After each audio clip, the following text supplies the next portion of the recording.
Well, good evening, racing fans. Welcome to racing action from Grand River Raceway for this Friday evening. Our first race will go to post in approximately 20 minutes. Let's get a look at the changes on this evening's card of racing. And note there are no changes. Race number one.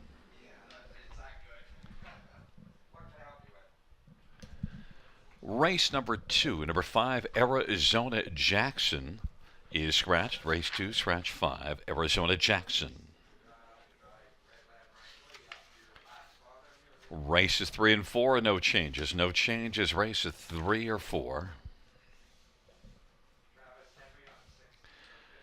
And race number 5, number 6, Port St. Charles, changing blind rattle to blinkers. That is blind blinkers on Port St. Charles. Note that number 7, Ace 44 Hawk, equipment change. Well, we'll get back to you with the equipment change because we're missing some information. And note the shoe change is aluminum to steel shoes behind. That's aluminum to steel shoes on the back. Scratched is number 9, Private Dance.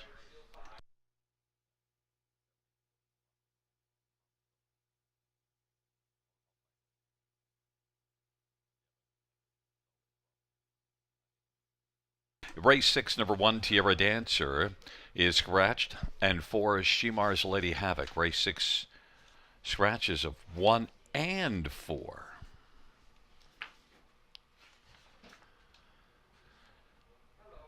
In races 7 and 8, there are no changes. No changes, races 7 and 8.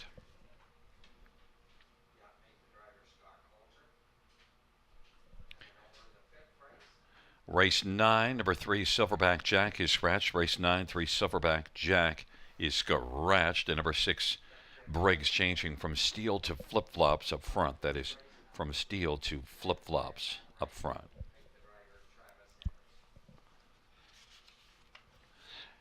And once again, note reviewing races 1 and 2. Race 1, there are no changes.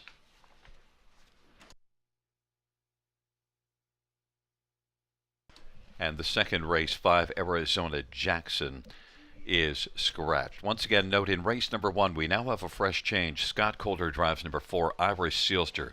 That's race 1 for Iris Sealster. Scott Coulter is going to drive. And, we'll add it. How about race 5, 3, Redland Wrangler, Travis Henry. Race 5, 3, Travis Henry with Redland Wrangler. It's 15 minutes to post time to welcome in our co-host live from Margaritaville at the mansion in Newmarket, my handicapping expert and co-host, Robert Reed Jr. How are you doing, Robert?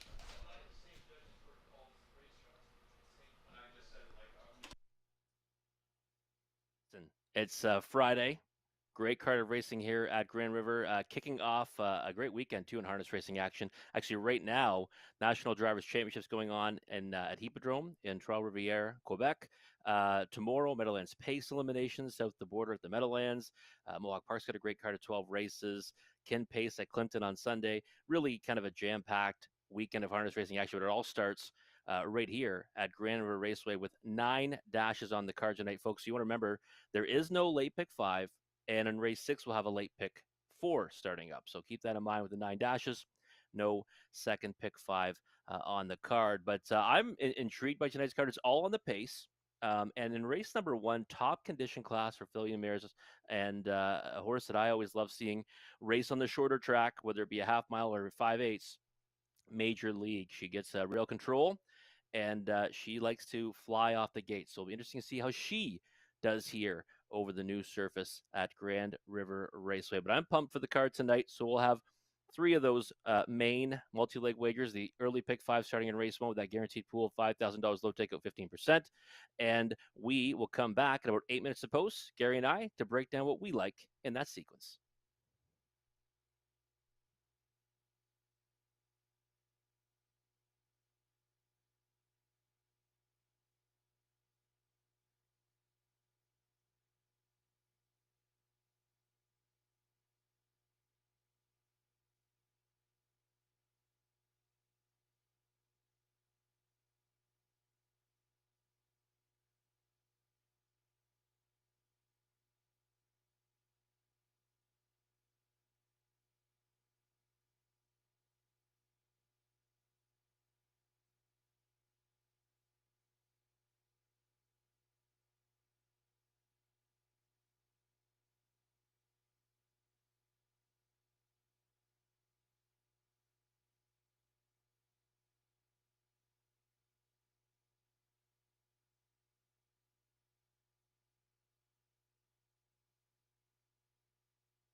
8 minutes until the opening dash at Grand River Raceway on this fantastic Friday. And you know what time that is? Time to break down the early pick five wager, the only pick five wager this evening.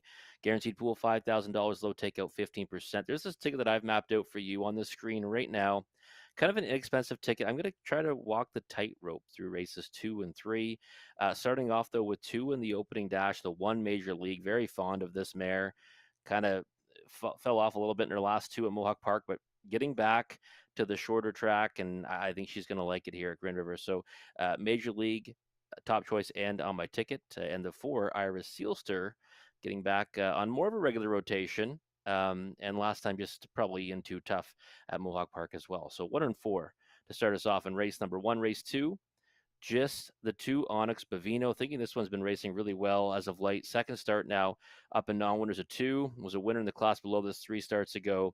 And last time was chasing St. Lad's Criminal, who's going to be going to Mohawk Park tomorrow night. I'm excited to see what he does there. But any horse that was racing against him, I think you have to respect, especially when they're right back at the same level. So Onyx Bavino is single for me in race number 2. Race number 3, singled up on the 5 Wild Doc Holiday. Last time, obviously, got beat by a wide margin at Mohawk Park against grassroots starters, but was closely attending a fast pace. I'm going to forgive him for that one. The third 2-back was a good one. And of course, he absolutely crushed his competition 3 starts ago in this class here at the River. So I'm happy to go it alone with him in race number 3, the 5 Wild Doc Holiday. Race 4, the 4 and 5 Ladies from Hell and Dial Me Up. Thinking those two from the outside of the gate are the ones to beat. And there, both have early foot off the gate.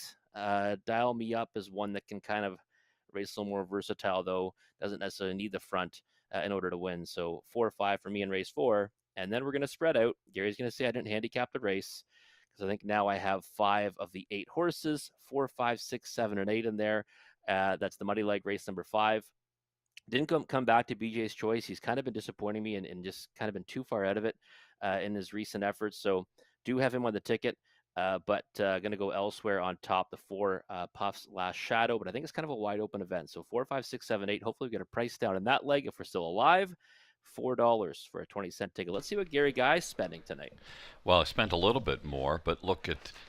I can see it being a race, a card, the first 5 races that you might want to go a little tighter. And I went to $6.40, but you know what? In the first race, where you have just the 1 and 4, I've added a couple. I did add Sweet Gadgets from that start last week, and also 3 Wildcat Delight. I think Major League might be vulnerable. You said fell off a little bit last race. How about fell off a lot? Ninth beaten 23. Major League can come right back and just make everybody look silly, but he could be vulnerable, and he's getting bet at 8-1. Of course, Iris Sealster looks good, and Scotty Coulter, by the way, picks up that catch drive. Second race, we both have the 2 on top, but I also have Southwind Infusion, and well, Ashley Lenville, and you were on this horse last time on and got nicely rewarded, so you know, I took your advice and added in Southwind Infusion, even though you went alone with Onyx Bovina, which is logical. Third race, I have the 1 and 2, and you have the 5, so there we go. I get Gladiator SBG and DA Magic Mike. That's it, those 2. I don't have 5 Wild Doc Holiday. We'll see how it unfolds. Fourth race, identical. The 5 and 4 is the way that I have it. And then in the fifth race, yeah, I did handicap it. So much so that I decided to come right back to Port St. Charles to double up. Didn't bother taking 5. I just took only 1 horse. $6.40, Rob.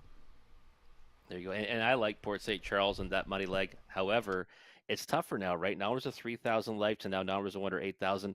You got to face some new faces, and I think that again he's going to probably take support in there, and I think maybe this time he might get caught. But raced fantastic last time, certainly has a chance to double up.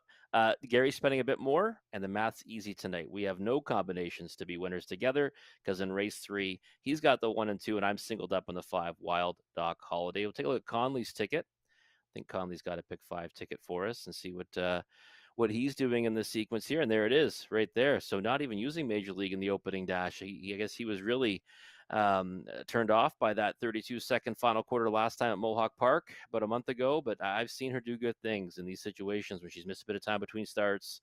off a poor effort. I mean, you see it right there on the program page. April 24th to May 15th, won the preferred at the Raceway in London. So he's got the 2, 5, and 6 though. 2, 5, and 6, no major league. Race 2, the 1 and 2. So he's agrees with Gary. He's added Southwind Infusion to Onyx Bavino. Race 3, he does have My Wild Dog Holiday. He's added in the 1 Gladiator SBG. He's going it alone in race number 4 with the 5 Dial Me Up, and I don't mind that at all. I think that she is the most versatile mare in there and probably in the best form right now. Money leg, he's going 2, 4, and 8. So we share a couple of horses, Puff's Last Shadow, BJ's Choice. He's adding in Bob Cajun, who gets an inside draw, racing off some time, but has shown enough where if he brings his best, might be able to make some noise against that group. Actually, if he brings his best, he'll definitely be able to make some noise against that group. So $7.20 for a 20-cent wager. That's Conley's ticket. And you've got a couple minutes to map out your winning tickets for this early pick 5. Low takeout, 15% guaranteed pool, $5,000. We'll be back in just a few minutes to take a closer look at the opening dash.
Field 4, race 1 on parade. 1 Major League. Eddie Hensley for Ashley Hensley.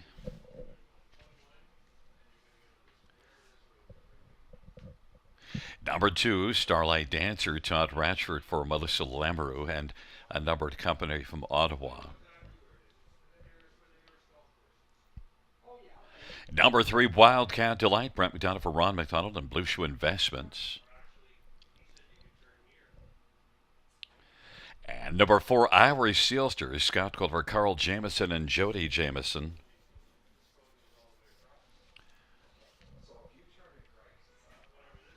And number 5, Nora D, Colin Kelly for Matt Dupuy and 8th Line Investments. Number 6, Sweet Gadget, Steve Houdon for Laura Toscani, and Steve Houdon shares in ownership with Laura Toscani. Number 7, Cool Cute Cookie, Jay Harris for Dwayne Marfisi and Royce Broxton, and Habsing Dillon and Daryl Kaplan and Green and Gold Limited. And A to ZL Citadel, Jason Ryan for Tim Jacobson, and James Edward Lewis, field of 8, race number 1. Let's get a look at this field. And Robert, nice field this first race. And I mocked you a little bit when we were talking about the pick 5, about you saying that Major League fell off a little bit last time out. But I tell you what, I'm not making fun of you taking him on top, because I took her on top as well. So I'm not so unenamored that I'm willing to go against this classy veteran. Yeah, I mean, it's to me personally, it's tough to go against her in this spot, Gary, because she gets back down to that that top condition pacing class on the B tracks.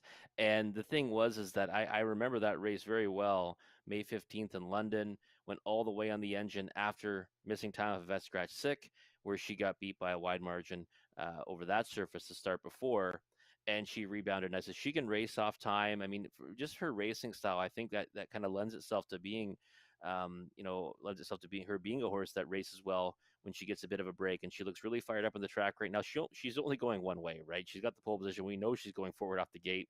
That she doesn't play her hand too close to her vest. I mean, she's going to be flying off the switch, and I think she goes all the way on the engine for the victory. 1-5 right now. I mean, there's no value there. I knew we were dreaming when we saw the big number earlier on. But for me, didn't single her, but I'll likely single her on some of my tickets. And I think the logical one, that if Major League is at all vulnerable here because of that last race, then Irish Sealster is the place you go, and Scotty Coulter picks up the catch drive.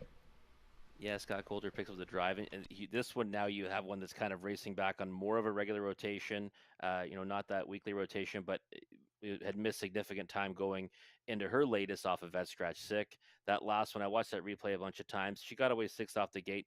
She wasn't able to do much against that group. She was 39-1 against the likes of Huntress. She just kind of faded back to 8th, but again, she likely needed it. And look at her back half, right? She can't really come home any quicker than that. She came home in back half 55-2. So you can't really falter for the effort there. And to me, it's a good kind of a tightener for this spot now.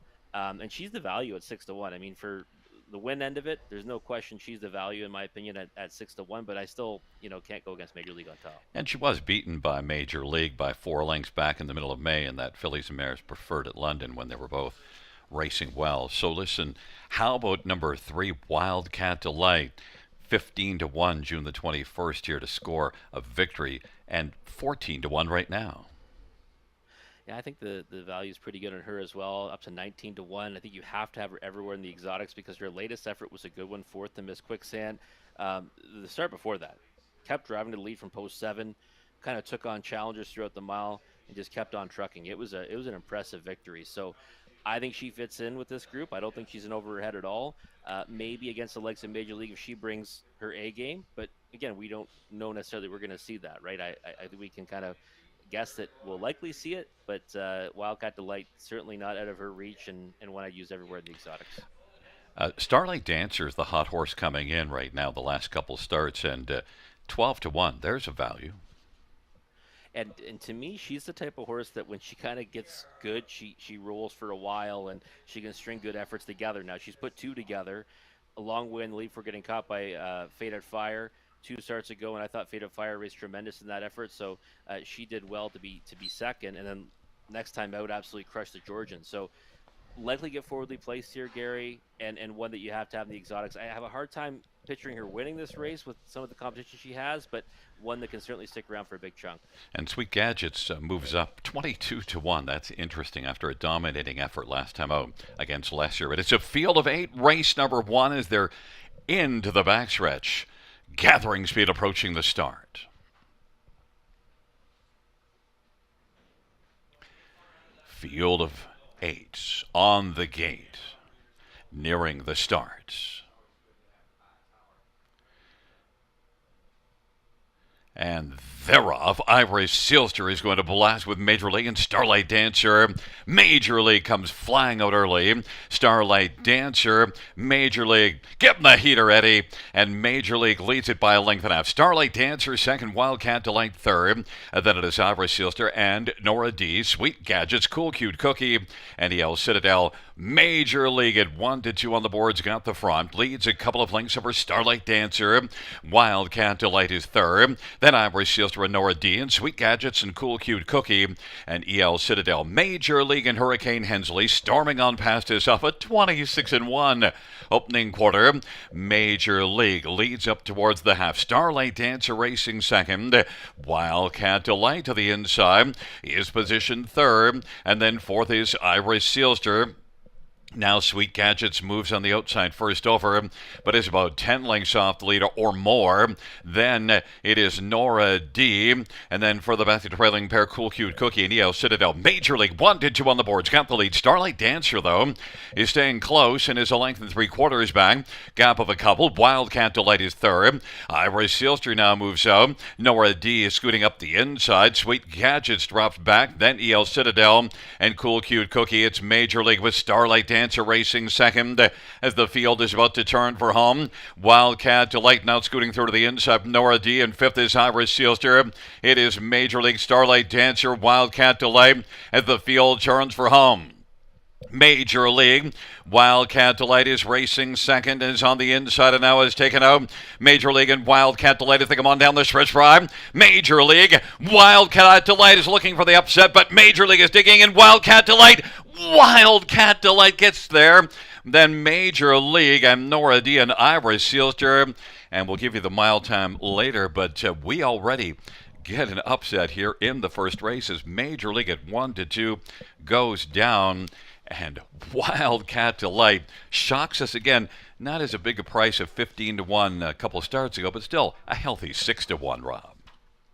Yeah, I think probably a much bigger price though, Gary, in the pick five, right? Because we saw Major League kind of stay at that 1 to 5 price for a long way through it. I mean, people usually like singling at the top end of the ticket as well, and she looked like a good spot to do it. So Wildcat to like 6-1 on the board. I would think a much larger number in the pick five pool, and a slick steer from Brett McDonald was able to slip into the 2 hole on the final turn, and then just waited and pounced on Major League, who we know gets vulnerable late in the mile.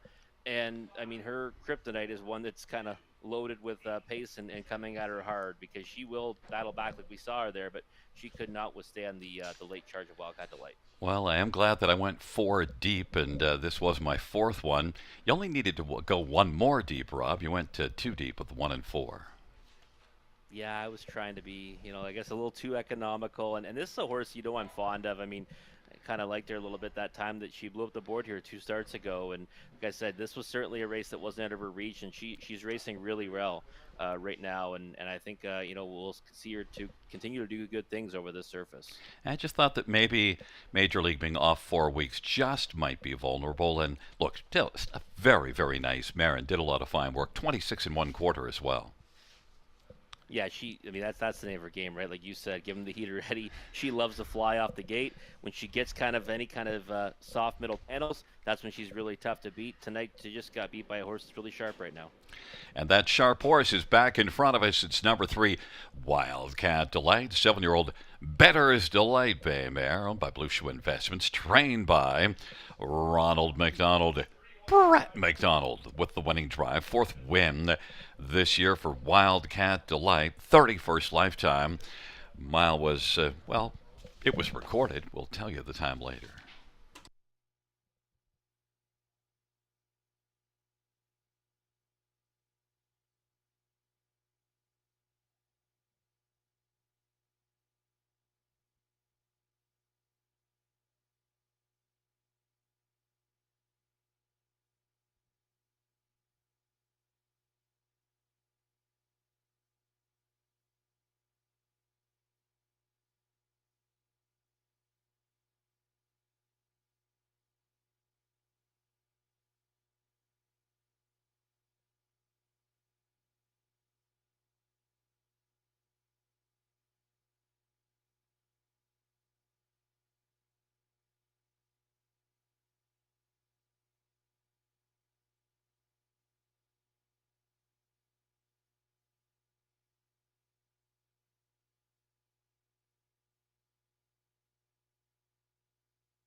The first race payout, 3 Wildcat Delight, 14.80, 5.10, $3. 1 Major League, 260, 220, and 5 Nora D, 250. $2 exactor, 45.20. Dollar trap, 96.95. Dollar super, 256.60.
Nearing the start.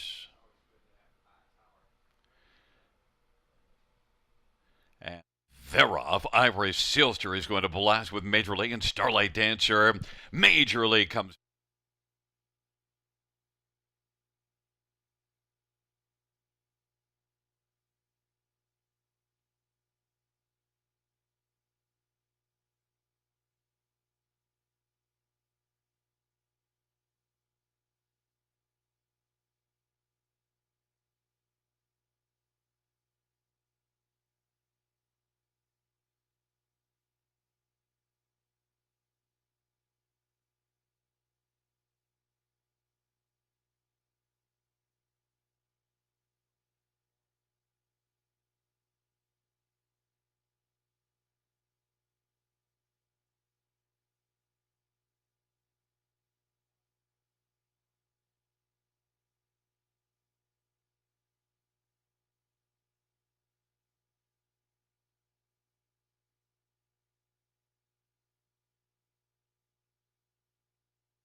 The first race, or we're finished from the top, 25143.876. That's 25143.876 in the bottom.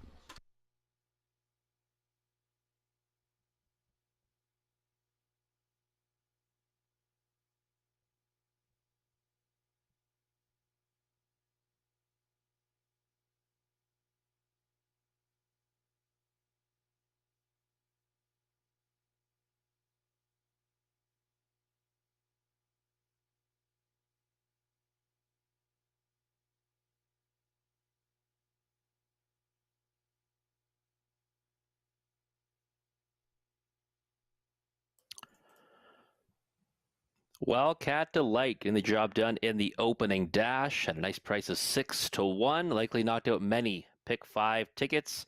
Not Gary though. Gary's still trucking. So if you're still alive with Gary, hopefully you can run the gauntlet because it'll be a nice payout in this early pick 5. If not, like if you're dead like me, you might as well move on to the early pick four starting right here in race number 2. Guaranteed pool is $2,500, low takeout 15%. And I'm going to start off with a couple of singles. And right now, Onyx Pavino 6-1.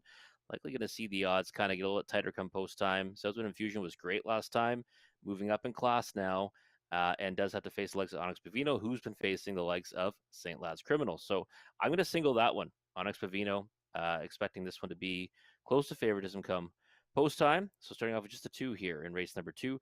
And race 3, just a 5, Wild Dog Holiday. Love the fact this one gets back into the class where he was dominant back on June 7th. Has not had as much success at Mohawk Park in the OSS Grassroots, but did finish a nice third, 2 back to Century Komodo. Last time out, I think just too close to a very hot pace, faded back to 8th, and I think he rebounds big time tonight for Kyle Boston. So just the 2 and 5 to kick it off. And then in race number 4, the 4 and 5, Ladies from Hell and Dial Me Up. I think it comes down to those two, giving the edge to the 5, Dial Me Up. Spreading out in race number 5, the 4, 5, 6, 7, and 8. We're going 5 deep in there. Just $2 for a 20-cent ticket on that ticket. We'll get a look at Conley's ticket. Conley and I had similar ideas in some of the legs, but we did go a different route in others. Let's see what he's got here in race 2.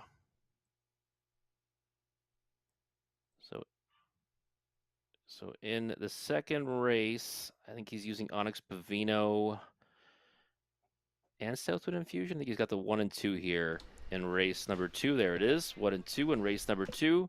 The 1, 5 in race number 3. So he's added the 1 Gladiator SBG to Wild Dog Holiday. And then race 4, that's where he singles up in the 5, Dial Me Up. Don't mind that at all. Again, I think she is the one to beat in there. She does have the uttermost post of the contest. I used Ladies from Hell with that post edge and inside speed, or more inside speed anyways. And then in race number 5, the 2, 4, and 8. I like the addition of Bob Cajun. I went back and watched the replay from April on that one, and that's one that he might be able to really, knock some tickets out in the money leg with the 2 Bob Cage and 12-1 morning line.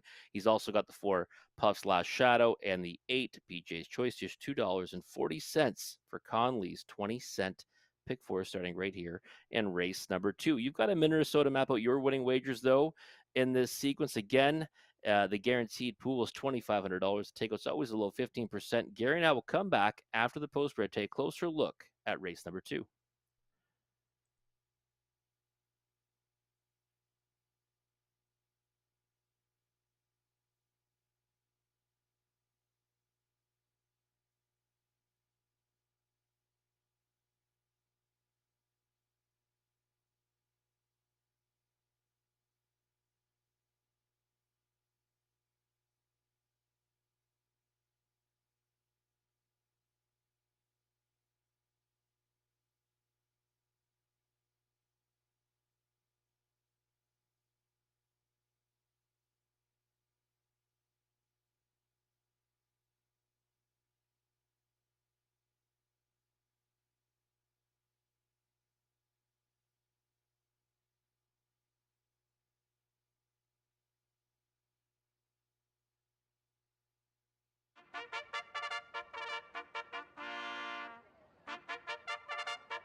Field for the second race on parade. 1 is Southwind Infusion Austin Sorry for Ashley Lenvoy and Gino Toscani.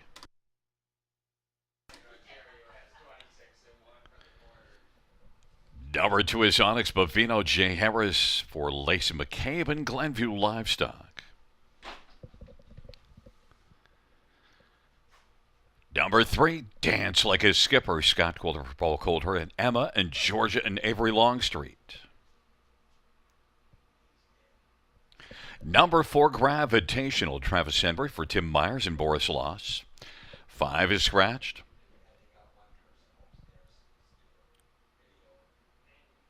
And number 6, New Shooter, Brett Madonna for Richard Moreau and Brady Doyle and Dan Bellevaux. Field of 5 for race number 2. Let's get a look at this field. And, well, Onyx Bovino now has moved down to 5-2. Rob, and as you mentioned, is in in a good spot in here. Had been racing against St. Lad's Criminals in, I noticed, at race 12 tomorrow night, as mentioned, racing at Mohawk. And Onyx Bovino gets your top spot, second choice right now. Yeah, St. Louis Criminal, best bet, of course, right? In the Horse Players Journal tomorrow night at Mohawk Park, race 12. Looking forward to seeing what he can do. Non-winners are two there, and I can't wait, Gary. I really can't. But Onyx Bovino, second to that one last time, and we've seen that, right? We've seen horses that have been kind of racing in and around St. Lad's Criminal. When they get away from him, they have tremendous success because that we know that rival is so difficult and just an absolute monster. So I like the fact that this one, set the 2-wheel trip to him last time. I remember kind of like looking, he might, charge forward in the stretch, and then St. Louis Criminal kind of paced away. But 27-2 at the end of that mile. Love the bookend half two of 55-1, and just thinking that with that experience against that horse and that start under his belt already in this class, he's going to be tough to beat in here. And looks good at the track right now. I don't think the odds stay where they are. I think they probably get pretty even with him and Southwind Infusion come post time. And Southwind Infusion, that was a really impressive last race, but didn't face the likes of Onyx Bovino. So Southwind Infusion 4-5 now. Yeah, I was surprised to see him go down to that heavy favoritism. Now, not surprised he's going to take support. I thought 6-1 was kind of dreaming on Southwind Infusion because that last effort was huge. I mean, he set a 2-wheel trip. He pulled early and just paced away at 32-1. I mean, he won like a 1-9 shot at 32-1. He was racing at this level before that and against the legs of St. Lad's Criminal, but he had not been able to get as close to that horse as Onyx Bovino has been able to do. So I think that it comes down to those two in here. But I give the big edge to Onyx Bovino. That's why I have him singled. Dance Like a Skipper, 6-1 on the board.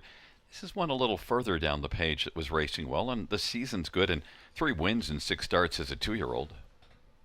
Yeah, kind of the intriguing option, right? Because 2 starts against Grassroots Company, last 2, you can kind of, forgive getting beat by almost 12 lengths last time out. You're against Chalk, Hanover, Do Better, always a thrill. Those horses be 1 to anything against this group. And before that was a decent fourth to Lakers Bank. And then, like you said, when you get back to those lines that kind of are in and around this class on the B tracks, very competitive. So I think probably an overlay at 7-1.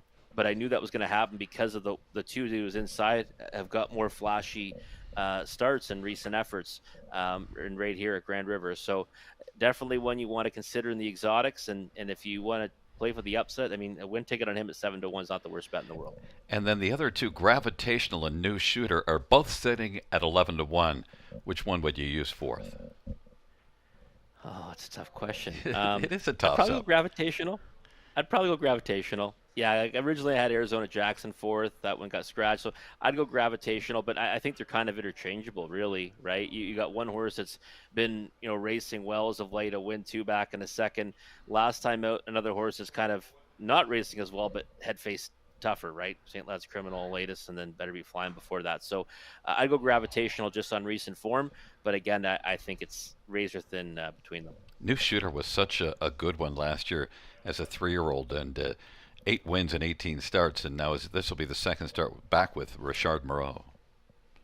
Yeah, it's kind of another angle you could kind of go with, right? I mean, last time he gets beat by such a wide margin, but you're right. I mean, back, with Richard Moreau, had success there last season, so maybe we'll see that kind of wake him up a bit. But you're right, 8 for 18 last year. I mean, that's a pretty, that's a pretty big win percentage in horse racing. Maybe we're gonna see this one turn around soon. Yeah, and it is kind of interesting tomorrow night that. I mean, it's Meadowlands Pace eliminations this weekend, and yet we're more fired up to see St. Lad's Criminal. Oh yeah, no. Listen, I was. If it wasn't race 12, I was going to try to pack the whole family up to go to go see him on the big track, right? I mean, we've kind of been waiting for that, right? We've said that he's going to go there at some point, and we're excited to see what he can do when he gets to stretch his legs out over the bigger surface. And listen, obviously, I love his chances. Ray's the best bet in the Horse Race Journal. I think he probably takes a lot of support, though. I think everyone's seen what he's been doing, and anyone saw that replay when he raced off the shelf knows that he can overcome any kind of trip. And obviously, the love for him is because of what he's done here. 11 consecutive wins at Grand River, which is, I'm pretty sure there's no other horse that's come close to that here, that many wins in a row. Yeah, no, I mean, you know what's funny? Like, we see it more often now where horses just in general, maybe at different venues, might win, five, six, seven, eight races in a row. But I mean, it's when you think about it, it's a remarkable feat, like to win 11 in a row. But he's never won anywhere but Grand River, right? So that's kind of interesting. I don't know if you could hear the noise that I just made here. I dropped my pen on the floor. I leaned over to get it, and I fell off the chair. Oh wow. You Hey, okay? yeah, what the heck? It's horse racing. Let's go. Giddy up. Field for race number 2, taking up their positions, Southwind Infusion and Onyx Bovino on the inside. In the center, Dance Like a Skipper to the outside, Gravitational and New Shooter. Field of 5, race number 2, taking up their positions.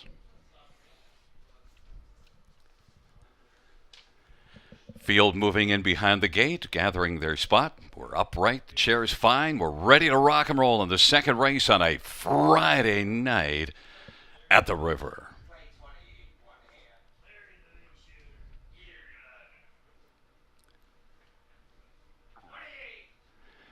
Field for the second race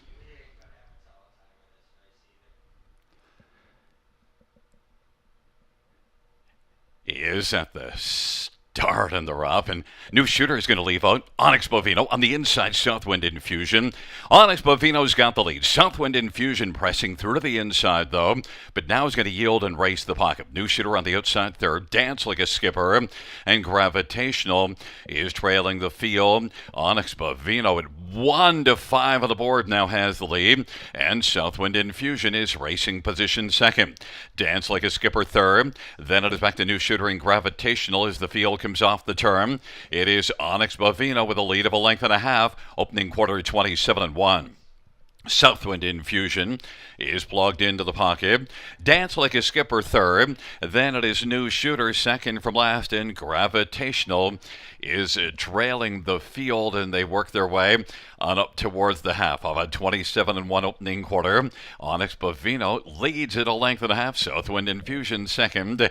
Dance Like a Skipper now to the outside. New Shooter is moving up, and New Shooter is only 2 off the lead. Now has come on the outside and taken over second and has dead aim on Onyx Bovino. Then racing on the inside 30, Southwind Infusion. Dance Like a Skipper. And then Gravitational. Now Gravitational has taken fourth, and Dance Like a Skipper is racing fifth. Of a half of 56-3, they head by 3/4. Onyx Bovino has the lead at a length and a quarter right now. New Shooter is racing second. Southwind Infusion inside third. Then Dance Like a Skipper and Gravitational. It is Onyx Bovino. Southwind Infusion is reclaimed second, but is about a length and 3/4 back. New Shooter went off stride. Dance Like a Skipper third. Gravitational is fourth in the field. Turns from off 3/4 of 125, and it is Onyx Bovino continuing. Onyx Bovino and Southwind Infusion. Onyx Bovino wins it. Southwind Infusion second. Dance Like a Skipper third, and Gravitational fourth. Onyx Bovino a mile of 1:53-2. Robert. Yeah, nice mile from Oxvito. Kind of what we expected, though, right? I mean, he's got to go to the lead in this spot. I mean, I like what Austin Story did, kind of stretch him out a little bit with the pole position before releasing him. Let's just try to soften him up for later in the mile when he's going to go on the attack. They went around the racetrack like that. New Shooter tried a first over move, but Onyx Bovino was just too good tonight. And I kind of liken it to the training weights coming off. Right, you faced St. Last Criminal last time. I mean, by all rights, usually in an hours of two race on that occasion, he'd be a winner and a clear winner, but he had to go up against a juggernaut like St. Lance Criminal. So holds on by a diminishing margin at the wire, but it kind of played it like we thought it would, Gary.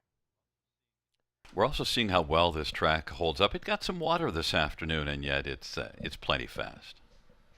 Yeah, it is. No, it's tremendously fast. Everyone's kind of marveled at the times we've seen, but more importantly, how it's held up. And a lot of the nights when we've taken rain, the variant kind of changes pretty quickly, right? As the rain stops, it goes from sometimes being off a second or two to back to being a fast track. So yeah, I can't say enough about the racing surface here and the new track and.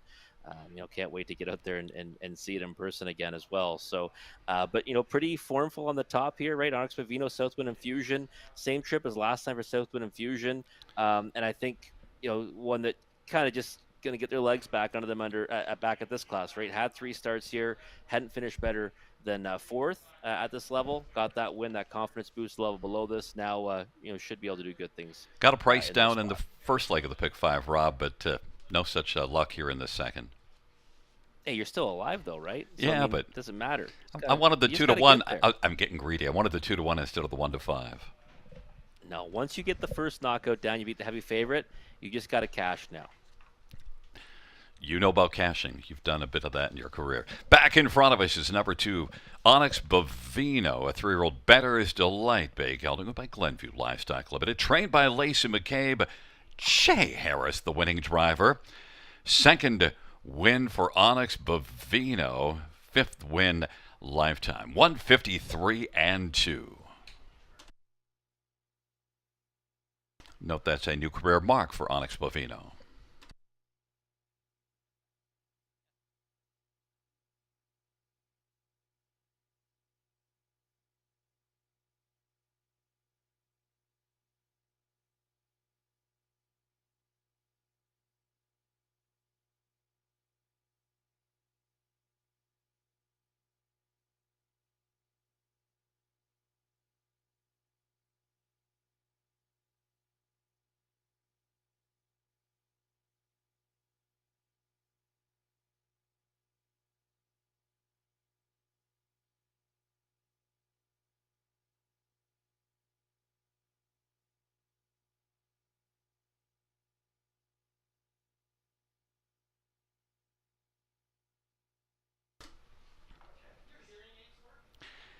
The second race payout to Onyx Bovino, 270, 210, 210. 1 Southwind Infusion, 330, 220. And 3 Dance Like a Skipper, 220. $2 exactor, $460 try, $455 super, $655.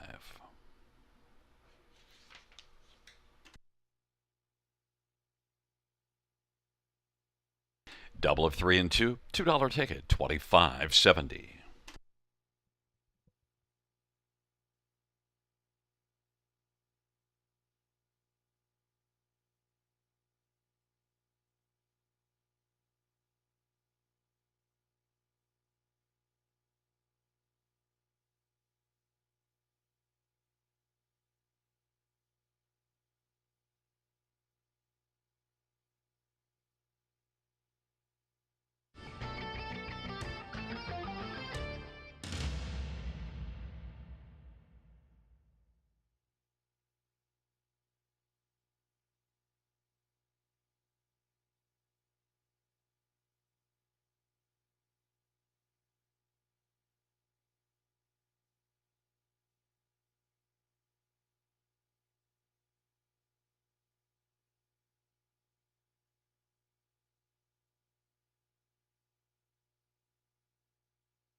The second race, order of finish from the top. 2, 1, 3, 4, scratch 5. That's 2, 1, 3, 4, scratch 5.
Field 4, Race 3 on Parade 1, Gladiator SBG. Jason Ryan for Marie Helene DuPont, and the owners are Sylvain Deschanel and Gaston Bibeau.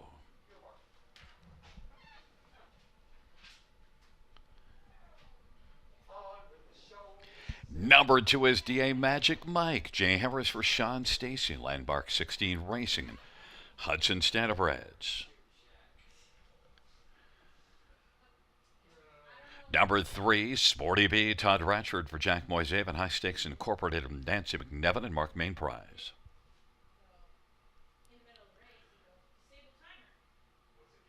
Number 4 is Magic Aoim. It's Travis Henry for Sean Stacy and David Lumsden.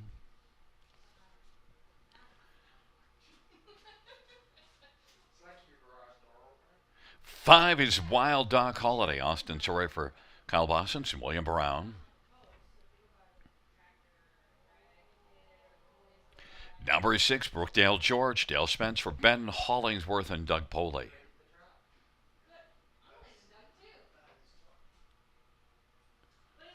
And number 7 is Stay Cool, Hanover Brett Madonna for Richard Rowan, Stephen Held, and Bridget Shablonsky. Field of 7, race number 3. Let's get a look at this field, and we'll start with number 5, Wild Doc Holiday. And one that, well, Rob, which one's going to show up here? The Wild Doc Holiday from June the 18th in a grassroots at Mohawk and 51-2, or the one that showed up last race to finish 8th? Well, I mean, if he goes 52-3, though, right? I mean, I think the last effort, we can't read into it too much here. You know why? 26-2, 53-3, 121. He's in the same vicinity of those horses sitting in third. I mean, yes, he was gapped out, but I mean, that's still some killer fractions. I mean, look at his opening 3 panels, 27-2, 27-1, 27-3. So I don't fault him for that effort at all. And before that, a good third to Century Komodo, and absolutely crushes competition in this very class, June the 7th. Just went to the lead, never looked back, and he was under wraps pretty much throughout that mile. So Kyle Boston has a lot of success here at the River. Know he loves racing here as well, and he's 2-1 right now on the odds board. I think he deserves to be the favorite, but I do think that he might not be, because of that last line might scare people away. But didn't scare me away. I singled him in the multis and I put him on top. Yeah, that 121.75 just kind of jumps off the page, and we're staying a little too close to hot fractions. Sometimes you pay the price. Number 2, DA Magic Mike, well, set the hot fractions and kept them rolling, and was able to wire the field handsomely in each of his last couple. Yeah, and he started off at the bottom, right? 2 starts to go downwards to 3,000 life, crushed. Goes up to now is 8,000 life, crushed, and now he goes up to the next level. Now is 15,000 life. And the good thing about these classes, they're not like, big jumps, right? Like non-winners of 1 and non-winners of 2. That's a big jump. Well, he's had 2 opportunities, kind of like in a non-winners of 1 maiden type race. Now he goes in that in-between class. Now there's a 15,000 life. So he certainly is not making a move upwards that's like, overly difficult. He's raced really well in his last 2 since making that break at Mohawk Park, and really he's been untouchable in both those efforts. So now he shifts down from post 6 to post 2, and by all rights, if he behaves himself, he should be able to make some serious noise against this group. 3-1, in my opinion, is probably an overlay. I thought he would take more support off those victories, and 3-1's not a bad price at all if that's the one you like. I think what stops him from taking a little more money is Gladiator SBG, because he's been really good here, and that mile 2 starts ago, well, beat Onyx Bovino and was a winner for 4 wins and 6 starts on the year. And that's a good form reference, right? 3 starts ago, missed by a neck to Onyx Vivino. You beat him 2 starts ago. And then last time, if you remember, he got bet down to 40 cents to the dollar. He got away 5th off the gate, kind of like, didn't look himself in the early stages, then looked like he was going to get into the race on cover, kind of faded off again, and then came back on again really nicely in the late stages. So it was kind of a strange mile. I mean, something may have gone amiss in that journey. And tonight, I mean, this could certainly be a big rebound spot for him. 9-5 on the board. I just thought I'd go elsewhere, and I'm happy to be with Wild Dog Holiday. And what about the 4 in here, Magic Aoin? Well, just you get that second start back, right? That's really the game plan with that one. Is last time getting away 4th in an inside trip, kind of a soft trip before rounding out the Superfecta.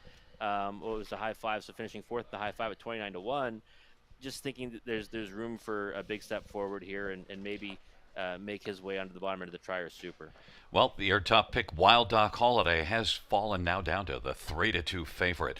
Gladiator SBG, DA Magic Mike on the inside. In the center is Sporty B. Magic A1. Wild Doc Holiday to the outside is Brookdale George and Stay Cool Hanover. It's a field of 7 for the third. And the field for the third race is in the backstretch, gathering speed, approaching the start. There at the start of the rough, and Wild Doc Holiday leaves with Magic Airline. Then Gladiator SBG to the inside. DA Magic Mike, Sporty B, Brookdale George, and Stay Cool Hanover. Wild Doc Holiday leads by 2.5 or 3 right now. Magic Airline is second. Gladiator SBG, DA Magic Mike, and Sporty B. Then Brookdale George and Stay Cool Hanover. Wild Doc Holiday and Austin Sorry by the front. Magic Airline's racing second. Gladiator SBG third, then DA Magic Mike 26-4. It was a solid opening quarter as the field rolls off the turn and coming up towards us. Well back is Sporty B in fifth, and then Brookdale George and Stay Cool Hanover is trailing the field. They head up towards the half, and Wild Doc Holiday freewheeling off that sharp opening panel of 26-4 leads Magical AON. Gladiator SBG is on the inside third and is now going to angle to the outside and is making a move off a half of 56 at 29-1 second panel. It is Wild Doc Holiday.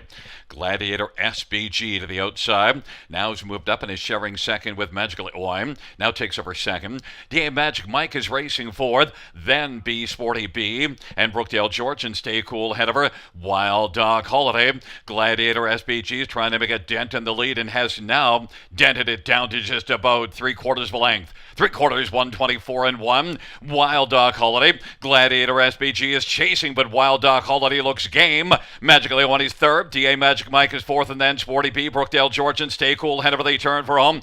Wild Doc Holiday trying to fend off Gladiator SBG as they turn for home. Wild Doc Holiday, Gladiator SBG down the center of the track. Gladiator SBG, but game on the inside is Wild Doc Holiday.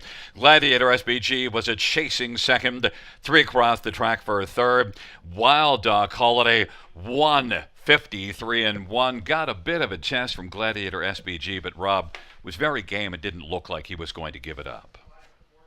Yeah, no, exactly. You know what? Listen, this is a horse that I really was very fond of tonight, and it's because of history, right? Like the history is right there too. You just have to go back to the start of last month. Where he crushed this field, this class. I mean, not this field, but certainly beat up on similar company.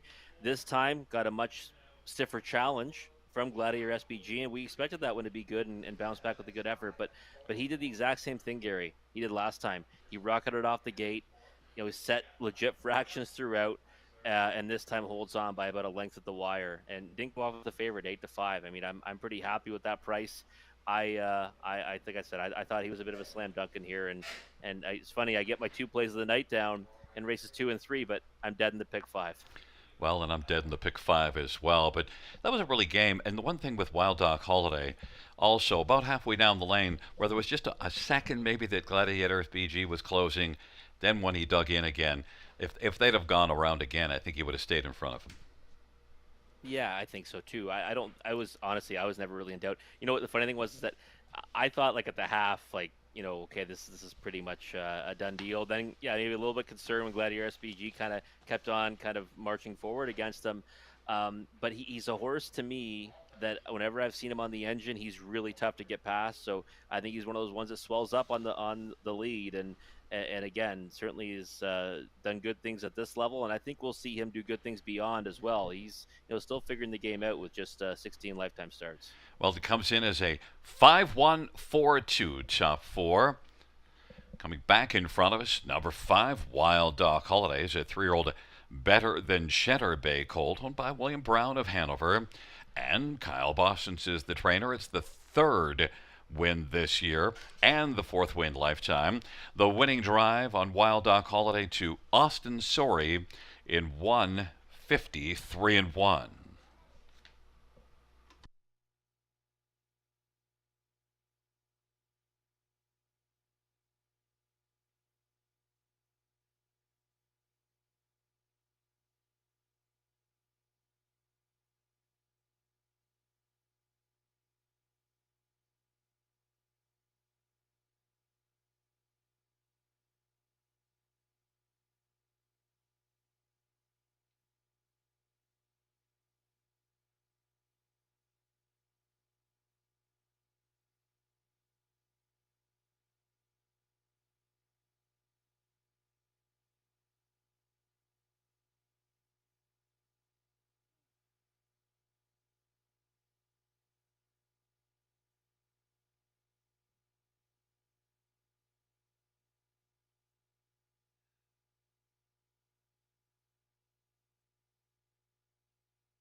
The third race payouts 5 Wild Dog Holiday $5.30, $3 1 Gladiator SBG $3 and 4 Magical Leon $4.70, $2 Actor $10, Try 25.60, Superfectus 77.05.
The third race, order of finish from the top 2, 4, 5, 3, 1, 6, 7. That's 2, 4, 5, 3, 1, 6, 7 on the bottom.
Field for the fourth race on parade. One soundbite. Hanover J. Harris for Tyler Schlappman.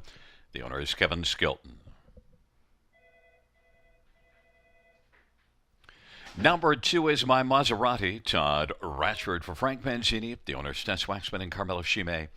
And Frank shares in ownership.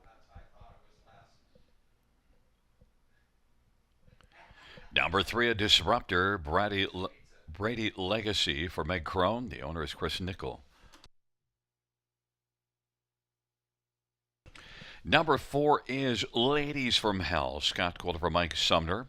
Mike shares in ownership with Shea Sumner.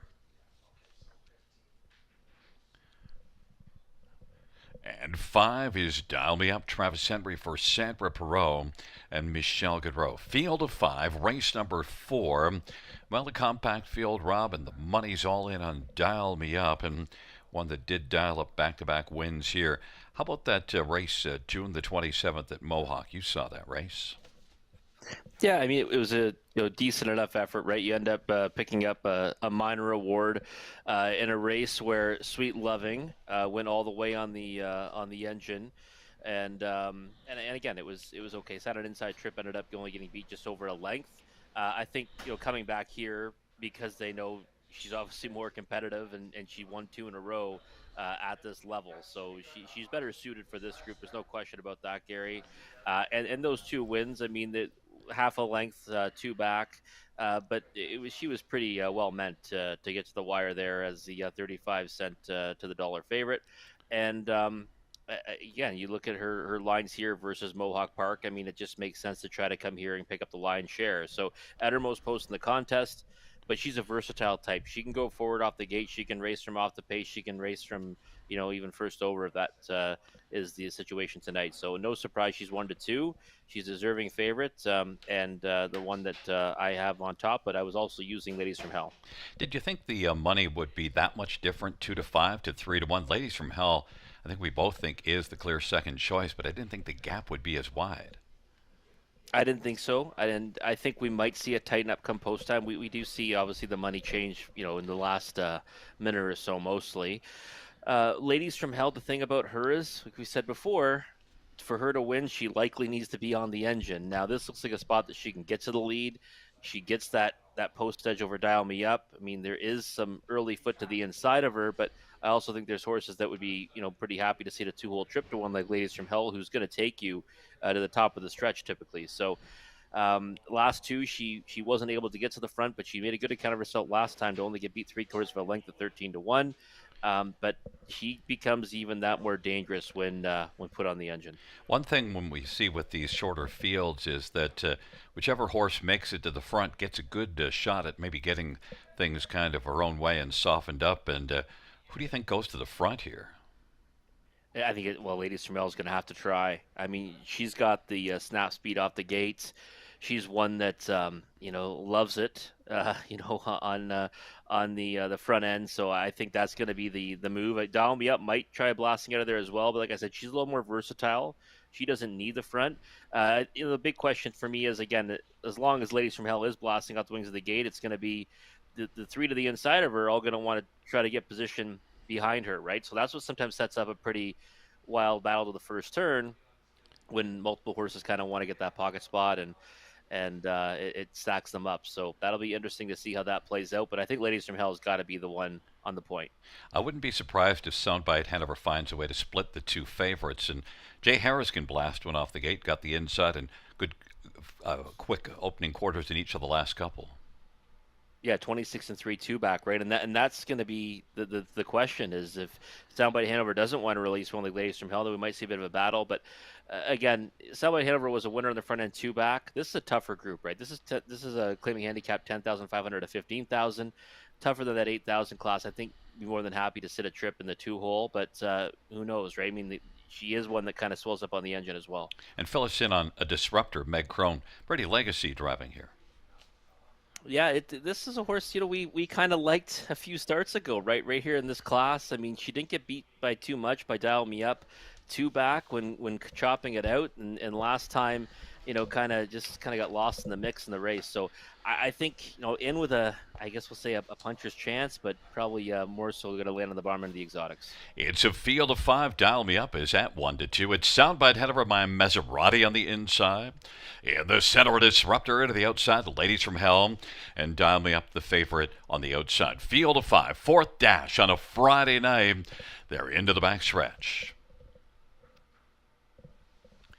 And the field for race number 4 is at the start of the rough. And Ladies from Hell, Soundbite head over on the inside. Dial Me Up. Then My Maserati and a Disruptor. Soundbite head over on the inside, pressing with Ladies from Hell. Soundbite head over is going to sprint on through on the inside, take the lead. Ladies from Hell is going to be into the pocket now. My Maserati third. Then it is Dial Me Up and a Disruptor. Soundbite head over at 5-1. He's on fire early now.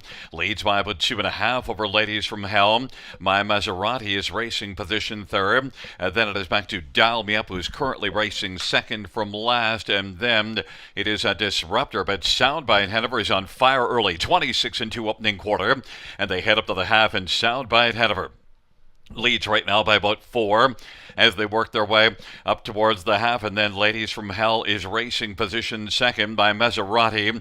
And now Dial Me Up on the outside has moved up to take over third, but has some work to dial in. Soundbite Hanover and a Disruptor. Soundbite Hanover 54-4 halftime. Soundbite Hanover on down the backstretch. Dial Me Up now to the outside has moved up and taken over second. Ladies from Hell is third. Then my Maserati and a Disruptor. Soundbite Hanover. Dial Me Up on the outside now has come alongside and on even terms with Soundbite Hanover. Dial Me Up takes a lead of about 3/4 of a length now. Soundbite Hanover second. Ladies from Hell is third. Racing for my Maserati and then a Disruptor. And Ladies from Hell was taken to the outside from third now. Fighting back is Soundbite Hanover on the inside. Hasn't thrown in the towel. Dial Me Up on the center of the track. Ladies from Hell. Soundbite Hanover has fought back for a share of the lead. Dial Me Up 3/4, 124-1. They come on down the stretch drive. And it is Dial Me Up with a late advantage. Dial Me Up. Ladies from Hell is closing, but Dial Me Up is going to win. Ladies from Hell second. Soundbite Hanover third. And a Disruptor finishes fourth. Mile for Dial Me Up in 155 flat. Dial Me Up. Well, we kind of got to see some heavy fractions early, and that played nicely into Dial Me Up, Rob, who got away fourth in the early going. Yeah, it was kind of an exciting way to get to the conclusion that we expected, right? I mean, we thought it would kind of play out 5-4-1. It plays out 5-4-1-3. But the thing is that somebody Hanover, I thought we maybe be like, okay, you know what? I'd be more than happy to take the 2-hole, the one like Ladies from Hell, but that wasn't the case, right? Jay Harris wanted the engine, put that one in the pocket behind him. Probably that's his best path to victory, right? I mean, ends up finishing third anyways, so no harm in trying those tactics. I mean, very hot fractions, 26-2, 54-4, and looked like he might be able to put away Dial Me Up, who's the heavy favorite on the outside, but she just proved to be too much for her in the end. Forged to the lead. I mean, that was a pretty tough first over journey for that one. And Ladies from Hell, I'm impressed by what she's been doing, because she's one that, I always remember as one that kind of is at her best when she's on the engine and doesn't do much in between. But that was a race there, Gary, where she worked really hard in the early stages, got put in the 2-hole, and then came back on again for a good second. And actually, Soundbite Hanover is one you want to keep an eye on, because that was pretty game for her to fight back and keep going as far as she did, considering the fractions. Yeah, and if she ever gets back down to the class below this again, where she was doing good things already, I mean, we could probably go to the bank on her, because she raced really well to be third there. Yeah, of course, we talk about Ladies from Hell and Soundbite Hanover, but the story is Dial Me Up, but 1-5 the board. And back in front of us is number 5, Dial Me Up. Dial Me Up and Travis Henry, victorious 5-year-old Vertical Horizon Bay mare, owned by Michelle Gaudreau, trained by Sandra Perot. It's the 4th win this year and the 13th lifetime. Dial Me Up, 155 flat.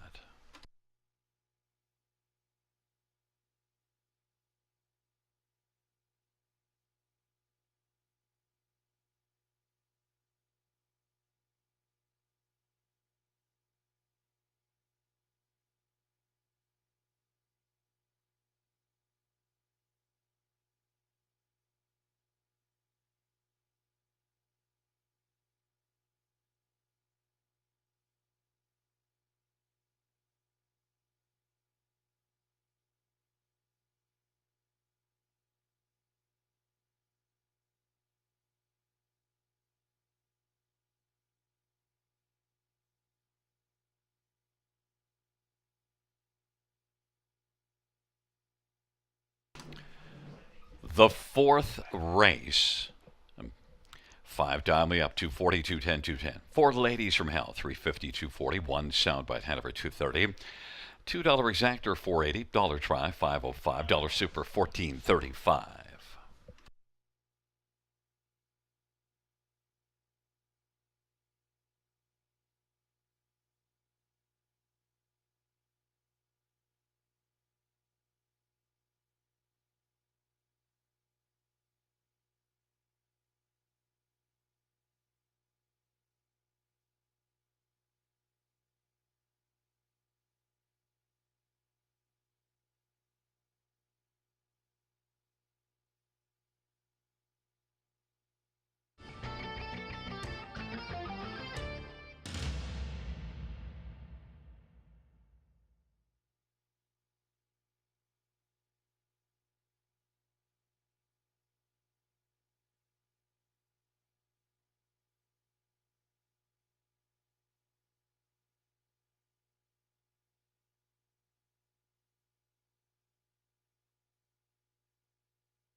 Fourth race, order of finish from the top. 3, 5, 4, 2, 1. That's 3, 5, 4, 2, 1.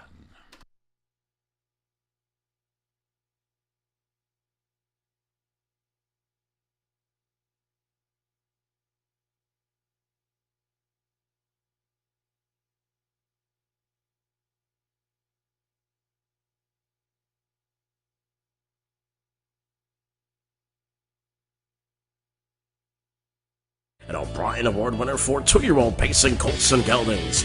Double millionaire betting line. Sire of 5 winners of over $400,000. Mick Wicked, the richest pacing stallion in harness racing history and Hall of Fame inductee. Trixton, sire of 6 who have earned over $500,000, including O'Brien Award winner Evident Beauty. Also standing Archangel, Better Than Cheddar, Better's Delight, and My MVP. For more information, winbackfarm.com.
Field 4, race 5 on parade 1 is All-Star Whatchacallit. Jay Harris for Gord Dancedovic and Bob Dancedovic and Kenny Albrecht. Number 2 is Bob Cajun, Brent McDonough for William Hoffaker. Number 3 is Redland Wrangler, Travis Henry for Stephen Charlton and Kathleen Charlton.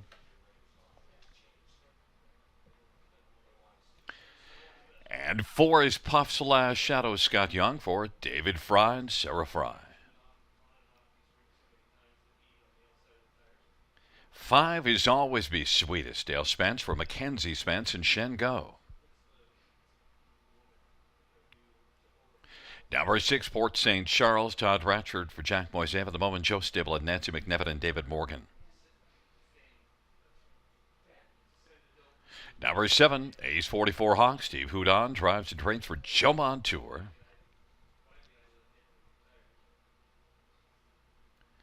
And 8 is BJ's Choice, Scott Gold for Mark Goddard and William Brown. It's a field of 8 for race number 5. Let's get a look at this field. And, well, Rob, right away, we'll start with number 4, Puff / Shadow, who's sitting at 9-1 on the board. This will be the third start off the shelf, and the last race was better. It could be a little bit dangerous at a nice little price. Yeah, I think so. I mean, Gary, I kind of thought this race was wide open. That's why I was using 5 of the 8 horses.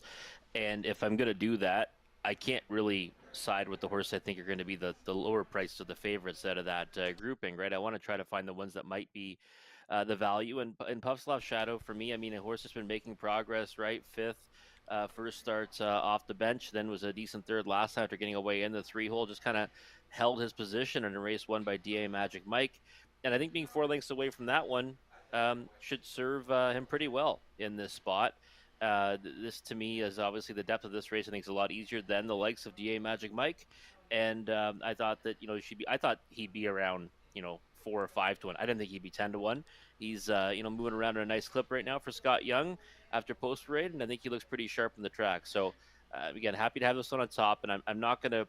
I'm going to try my best and not side with favorites when I'm going this deep in the multi-legs. Yeah, he didn't show a lot as a 2-year-old, but he's had a few flashes. That start March the 8th at Mohawk was good with a good final quarter, and then that one last race. So maybe it's going to start to come around. At least you're going fishing for a price. Your second one is also a bit of a price. Number 7, Ace 44 Hawk, changing up the equipment. Can't see back to blinkers and aluminum to steel shoes behind Ace 44 Hawk, 13-1.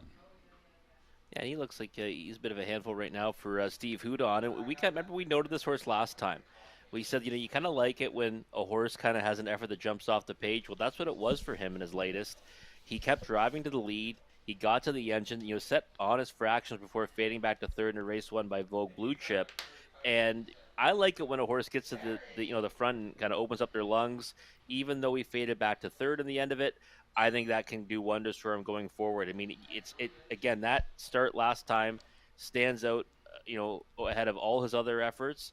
And I thought he'd be a decent price on the board, and 13-1. I mean, I thought he might be around, maybe a bit higher than that.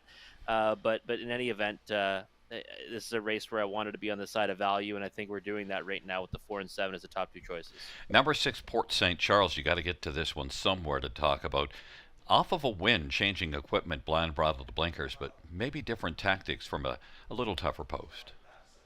Yeah, possibly. I mean, I've never been the biggest fan of changing the equipment off a win unless there's something that was really noticeably going to help him this time out. For me, it's more so just the fact he's stepping up now, right? I mean, there is still a class jump between numbers of 3,000 legs and numbers of 1 or 8,000, and the horses that I'm siding with have already been racing at this level, or at least they did in their latest. So I think Port St. Charles, he held on by a head last time. He's won 2 of his last 3, but both those came at that lower level for the main ranks here at Grand River. So I thought he could overbet. I think he is right now at 6-5. If he wins, I wouldn't be surprised, but I also don't think there's much value. And BJ's Choice, well, you mentioned the measuring stick to DA Magic Mike. Well, second to DA Magic Mike, BJ's Choice 2 starts ago. Yeah, Robert off angle too, right? I've been loving this horse. I've been all over him, Gary. start after start, ever since that fifth place finish here at the River, and you know he's 22 to 1. I mean, geez, I almost have to bet him just because of the value I'm getting on him this time out, and he's one that's been coming from way off the pace. So nothing should change really from the 8 hole, and maybe if this race ever collapses up front, he could be the victor. So he's some serious value right now at 21 to 1. The one that I went second here is All Star What You Call It, Rob, at 6 to 1. I want to see how that one races, but it's a field of eight. All Star What You Call It. Bob Cajun, Redline Wrangler on the inside. Puff's Last Shuttle will always be sweetest in the center. Port St. Charles, Ace 44 Hawk, BJ's Choice to the outside. It's a field of eight. Race number 5. And we have a starting gate malfunction. Broken and off stride is Puff's Last Shadow.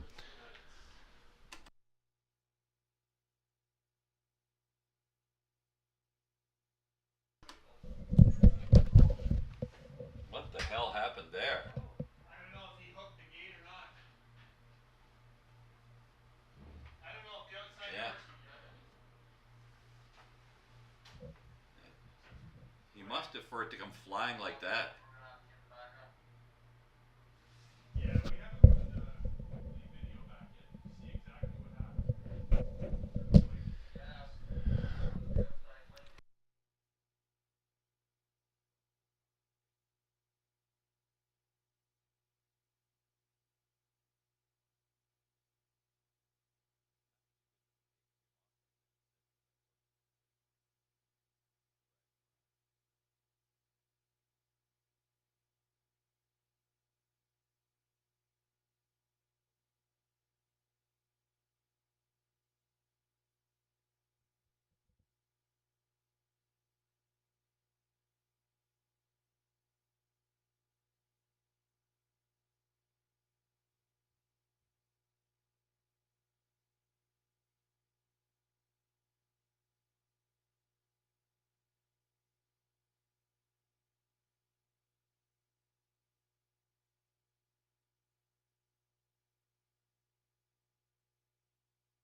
And just to note, the veterinarian has checked all of the horses involved in the fifth race and reports that all horses are okay.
Fans note we're going to have a slight delay for race 5 as we are getting ready the backup starting gate.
Fans note we will have a driver to be announced shortly for number 8, BJ's Choice, who will be racing in the 5th, but we will have a driver to be announced, Scott Coulter, off of his drives for the rest of the evening.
Fans note in race 5, number 8, BJ's Choice, the driver will be Anthony Hahn. Anthony Hahn drives number 8, BJ's Choice in the 5th.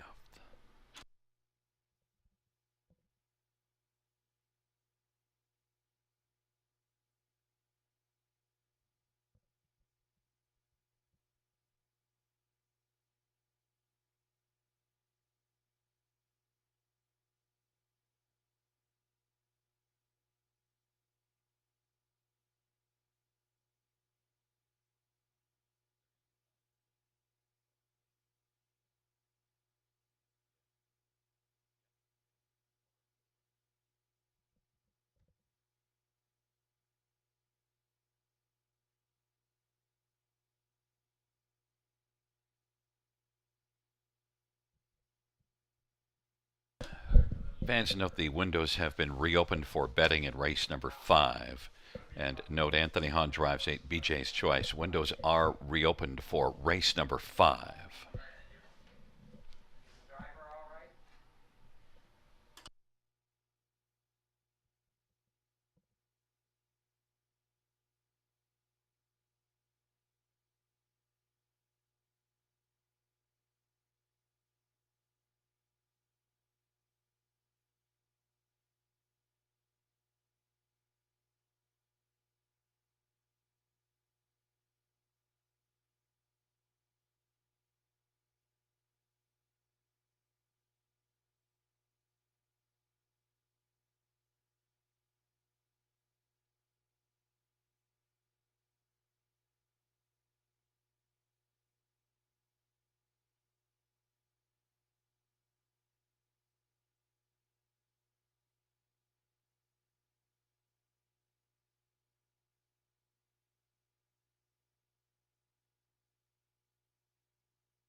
Fans, here are 2 driver changes. Note race number 7.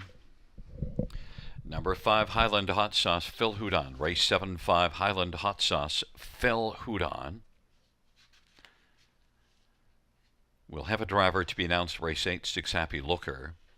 And in race number 9, number 2, Choreographer, Phil Houdon. Race 9, 2, Choreographer, Phil Houdon.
Fans note we're just about 2 minutes to post time right now. As you see the countdown, windows are open.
Gate is rolling for the fifth race. The fifth race on a Friday night at Grand River Raceway. Take two. That's what I said.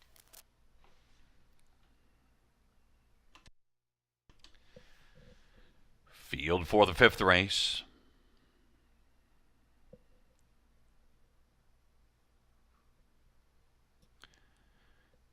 Is in the backstretch.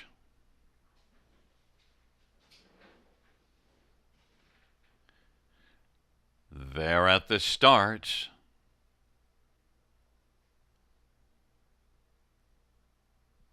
And they're off. And getting out quickly down the center of the track goes Puff's Last Shadow and Redland Wrangler. Port St. Charles and Ace 44 Hawk. Now Port St. Charles with the lead. Ace 44 Hawk comes away second, Redland Wrangler third. Puff's Last Shadow fourth, Bob Cajun is fifth. Then it is Always Be Sweetest and BJ's Choice and All-Star Whatchacallit. 29 second, opening quarter. Port St. Charles has the front. Ace 44 Hawks racing second. Redland Wrangler third as the field comes off the turn. Then Puff's Last Shadow as the field works on towards us, and Bob Cajun is racing fifth at 27 second. Opening quarter, Bob Cajun now took out and is racing first up fourth. Fifth to the inside, Puff's Last Shadow. Well back, Always Be Sweetest, and further to All-Star Whatchacallit. And BJ's Choice is back trailing the field. Off a 27-second opening quarter, they work their way up towards the half. Port St. Charles has the front. Ace 44 Hawk. Bob Cajun to the outside. Bob Cajun working first over. Half 56 and 3. It is Port St. Charles. Bob Cajun on the outside is striding up sharply now and is only about half a length off the lead. Ace 44 Hawk is racing third. Then All-Star Whatchacallit to the outside, and Redland Wrangler is racing fifth. Right now Port St. Charles has taken the lead again over Bob Cajun. Ace 44 Hawk, and then Bob Cajun is third. Redland Wrangler on the inside racing fourth. Puff's Last Shadow, All-Star Whatchacallit, Always Be Sweetest, and BJ's Choice, but Port St. Charles leads by 2. Ace 44 Hawk is second, Redland Wrangler third, and then Bob Cajun, and a late to push now from Always Be Sweetest, but it is Port St. Charles with Ace 44 Hawk. Port St. Charles, as they come to the finish, is going to win this one rather sharply. Redland Wrangler up to make it a place photo with Ace 44 Hawk, and then it was Bob Cajun and Always Be Sweetest. 154 flat. Port St. Charles. Robert takes race number 5, and Port St. Charles was bet down to 9-5 on the board. Ended up, as we expected, being the favorite. Yeah, he went off as the favorite. You know what? Listen, good things happen when you leave. He went to the front, and this horse is certainly a confident one right now, isn't he? Because moving up in class didn't matter. He goes all the way. on the engine. He did face a bit of a challenge from Bob Cajun in the first over position. And again, the pocket sitter, I was fond of that one at Ace 44 Hawk. Heather was picked for second, and he gave it a pretty good go. Ends up finishing third, but Port St. Charles, definitely one that I underestimated and was much the best. And you took a shot with Puff's last shadow, but did tire in the late going. Was a reasonable factor, but didn't have the juice to go with Port St. Charles or Ace 44 Hawk on this evening. No, and you know what? This high five is going to be interesting, right, Gary? Because we have the favorite on top, and then it's bombs away underneath. I mean, you've got the two longest shots on the board, right? Second and third. Red Star Wrangler 24-1, Ace 44 Hawk 36-1. So it'll be interesting to see what this pays. Yeah, and that Redline Wrangler is one that at times has flashed, but of late he's kind of fallen off a little bit. So that's kind of a race that came back to it. Yeah, again, we always talk about it. Like same idea with Ace 44 Hawk. When a horse kind of steps up and turns in a real big performance after maybe some lackluster ones, maybe we got to take notice of that one next time because it was a good effort. I mean, sat an inside trip, but certainly had the best legs late. And Bob Cajun did battle, but at least stuck around to get a piece and always be sweetest. So there is your top five, 6-3-7-2-5. But back in front of us is number 6, Port St. Charles, a 4-year-old sports writer, Bay Gelding, owned by the Mo and Joe Stable and Nancy McNiven and David Morgan. Jack Moise of the trainer. Todd Ratchford is the winning driver. It's the third win this year for Port St. Charles and the third win lifetime. 154 flat. The fifth race is the Fergus Fall Fair race. Note this September, the Fergus Fall Fair, the 187th Fergus Fall Fair. And that Fergus Fall Fair running September 15th to 17th.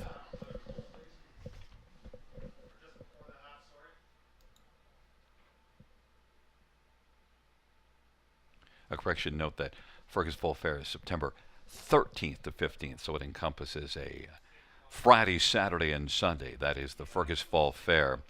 Friday the 13th through to the 15th, Friday, Saturday, and Sunday, the 187th Fergus Fall Fair.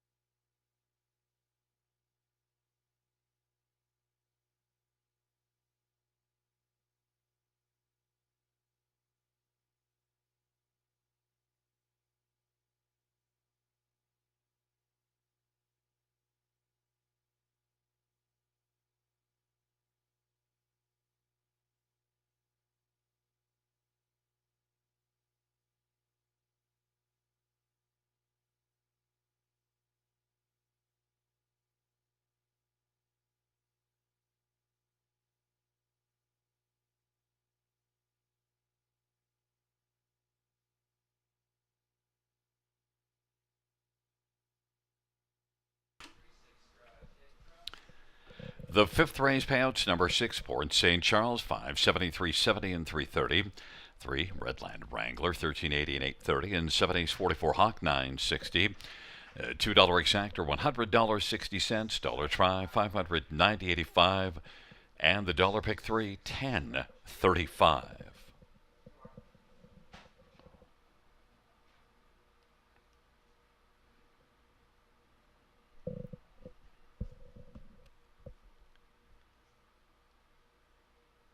The dollar pick 4, 28.35. The dollar pick 5, 261.80. The 20-cent high 5, 2006.94.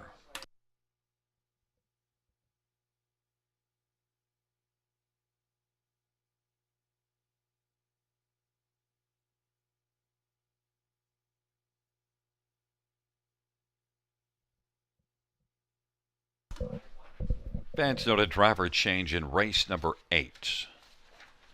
Number 6, Happy Looker, will be Travis Henry. Travis Henry will drive 6, Happy Looker, in the 8th.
The fifth race, where we finished from the top, 842-751-36 scratch. That's 842-751-36 scratch.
Just 9 dashes on the card tonight here at the river. We got 5 in the books with no late pick 5 action tonight. We're going to start the late pick 4 right here in race number 6. And you know what? That ticket I got on the screen right there.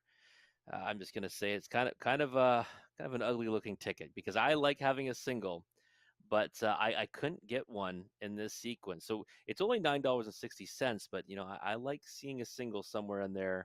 We're going to start with 2, end with 2, but we're going to have a little more meat in between in this sequence. In race number 6, the 5 and the 7. So Yoda Queen, I think Yoda Queen stands out in here, and I'm thinking she's going to bounce back, dropping down in class, and uh, you know she can certainly get the better of this group with anything close to her best effort. But I added the 7, Mystic Wild Rose, just thinking getting to Grand River might help her chance. She's been facing some pretty tough mares over at Mohawk Park, so 5 and 7 for me here in the opening leg. 3, 4, 5, and 6 in race number 7. We're using 66% of the field.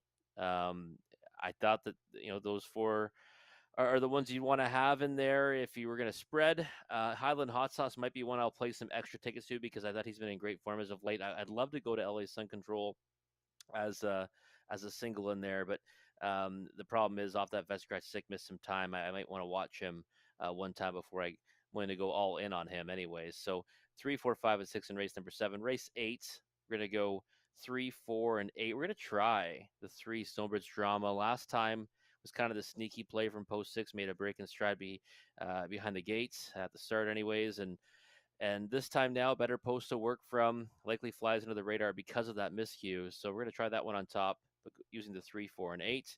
Race 9, just the 1 and 2. If I did play some extra tickets to a single there, it'd be the 1 serial killer because I thought the effort last time was fantastic. First over before finishing third. And choreographer, and by all right, should have won last time, I think. Got a perfect 2-hole trip, came up the passing lane. Could not get past, though, About a Boy, and they kind of finished, right around each other, serial killer and choreographer. So using both of them, but I would play some extra tickets, just singling the 1 serial killer. But $9.60 for the ticket, as you see it on the screen. We'll see what Conley's got cooked up.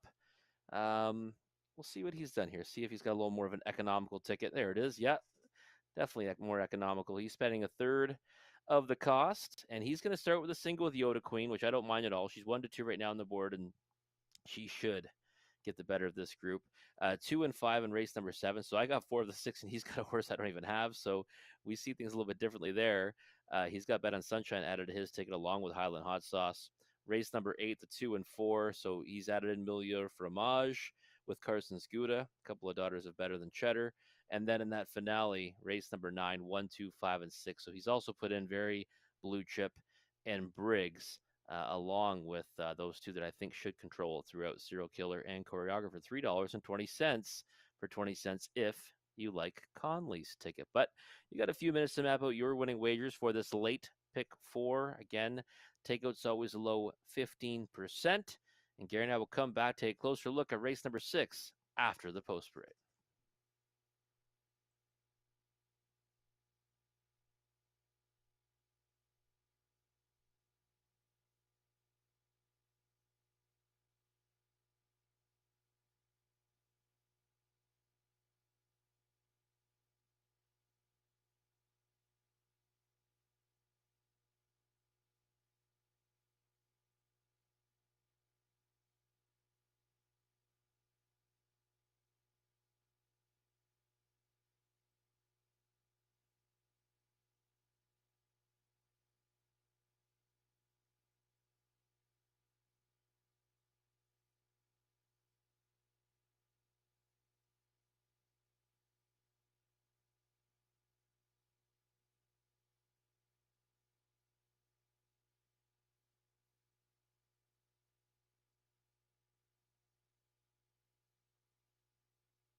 Field for the sixth on parade. One scratch to All-Star finest Jay Harris for Gord Dancitovic and Bob and Zoran Dancitovic. Threes with Sega. Travis Henry for Les Posen. Five is Yoda Queen. Anthony Hahn for Julie Walker and Jamie Doig. Number 6, Broken. Todd Ratchford for Mary Ratchford. Number 7, Mystic Wild Rose. Phil Udon drives and trains for Steve Upson. 8 is Cabot Tower, Colin Keller, Ken Oliver, and Milton Young. It's a field of 6 for race number 6. Let's get a look at this field. And Robert Yoda Queen was tremendous last year. And I think with the class drop here, and you're in agreement with me, I think we're going to see the real Yoda Queen this evening. Yeah, I think we definitely see the real Yoda Queen this evening. Was hammered down, second choice, right in the betting 3-2 last time. That's in the top condition class, though, right here at the river. Now you get down to now winners of $1,980 last 3. I mean, this is a monumental drop in class. She looks really good on the track right now as well. Anthony Hahn aboard, and I just think that she's really hard to go against on top. Now I did go in with a backup in my pick 4 wager just because I thought there'd be some value with another one in here, but I'm a big fan of Yoda Queen, and I think by all rights any kind of reasonable trip she comes out on top. Yeah, look at last year, 15 out of 22 in the top 2, but it's okay to have a backup plan in life, and that backup plan, Mystic Wild Rose and Phil the Thrill. One that has not been thrilling yet this year, but now we'll be away from Mohawk. Maybe we could get a little more of a thrill here. You see a bit of speed lately. Yeah, I think that this is a horse that, she's kind of obviously underperformed this season, right? No top 3 finishes in 12 tries, but she's been facing off against, that non-winners of 4,000 last 5 class, and in each of her last 5 efforts, she actually got back down to favoritism at that level. That was Georgian Downs on June the 8th, and non-winners in a similar class, though, right? Non-winners almost 4,000 last 3, but she went a long way in the engine June 14th. I thought she raced okay on that occasion. She set some pretty hot fractions, and this is a monstrous drop down in class for her. Now, by all rights, you usually wouldn't hook one like Yoda Queen in here. So I think if Yoda Queen's not in here, Mystic Wild Rose goes off as the heavy favorite. And we likely see one that makes that trip from Mohawk Park to Grand River and gets to the winner's circle. But again, I think she's a good backup play. In with a chance. I wouldn't probably back her to win at 3-1. I'd probably want about 4 or 5-1 if I was going to bet her, though. Last week you used Broken as your second best one to one that won going away, Duchesne, and Broken was pretty good from off the pace to finish second. I thought Broken raced really well to be second. I mean, remember that was kind of the race where I said anyways, I was going to play against Duchesne off her previous effort, and she was an absolute freight train. She was a ton the best, and I couldn't be more wrong about her effort on that occasion. But Broken, despite getting beat 5 lengths, I thought raced really well to be second because, I mean, Duchesne was an absolute airplane, and Broken, I thought, went a nice trip overland to be second and does good things with Todd Ratchford on the bike. I mean, we've seen that frequently. So I think 5-1's probably an underlay again. Another one that's kind of shorter than I would have expected to see in the win pool, but you've got to use her everywhere in the exotics. Last time out, All-Star Finest actually blasted off the wings and did a lot of the heavy lifting and then sat the pocket as Duchesne came around. Managed to hold on to third. Probably going to leave again. We saw Jay Harris blast a little earlier this evening from the inside, and now he's got the inside here. Yeah, and there's only, 3 victories between all these horses this season. But, I mean, All-Star Finest, the elephant in the room in her is 0 for 20, right, this season. 6 on-the-board finishes. A horse that does have tactical speed now. We've seen that. Also can race from off the pace. So she's got versatility in her racing style. She hits the ticket a lot. I think this is kind of a real tricky kind of makeup for her now at this level. So I think that the ceiling for her is probably 3rd or 4th, but I do agree. She's been racing well as of late. Well, we do have a field of 6 for race number 6, and they are taking up their positions. All-Star Finest with Sega on the inside. In the center, Yoda Queen and Broken. To the outside, Mystic Wild Rose and Cabot Tower.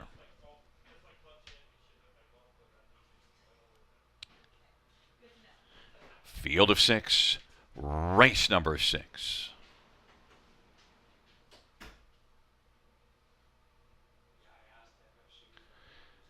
And the field for the 6th race is in the backstretch, gathering speed, approaching the start.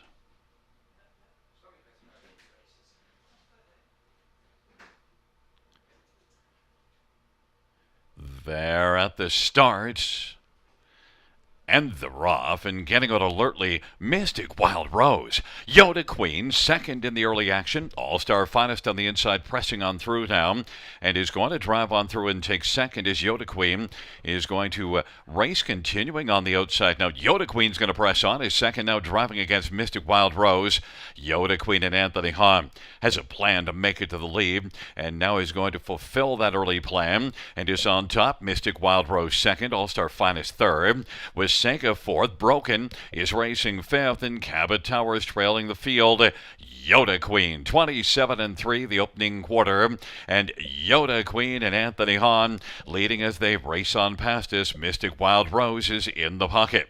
All-Star Finest third, with Senka's racing fourth. Broken is fifth, and Cabot Tower is sixth off that 27-3 opening quarter. Field works up towards the half, and Yoda Queen 1-5 on the board. Mystic Wild Rose is staying right there close in the pocket as Phil Houdon's keeping a watch on Yoda Queen and Anthony Hahn. Then a gap of a couple. All-Star Finest third was Sega to the outside. Broken now kicks into gear, and Cabot Tower. Off that 57-1 halftime, they head on to three quarters. It is Yoda Queen and Anthony Hahn looking unconcerned right now and leads it a length and a half. Mystic Wild Rose is racing on the outside and is now going to try to challenge Yoda Queen. And racing third is All-Star Finest. And then Broken makes a bit of headway with Seika Cabot Tower. It is Yoda Queen. Mystic Wild Rose looking for the upset. Three quarters, 126-1, but Yoda Queen just continues on. Yoda Queen and Anthony Hahn on down the stretch wherever they come. Mystic Wild Rose and Phil Houdon chasing Yoda Queen. Mystic Wild Rose, Yoda Queen, no urging at all. Mystic Wild Rose is second.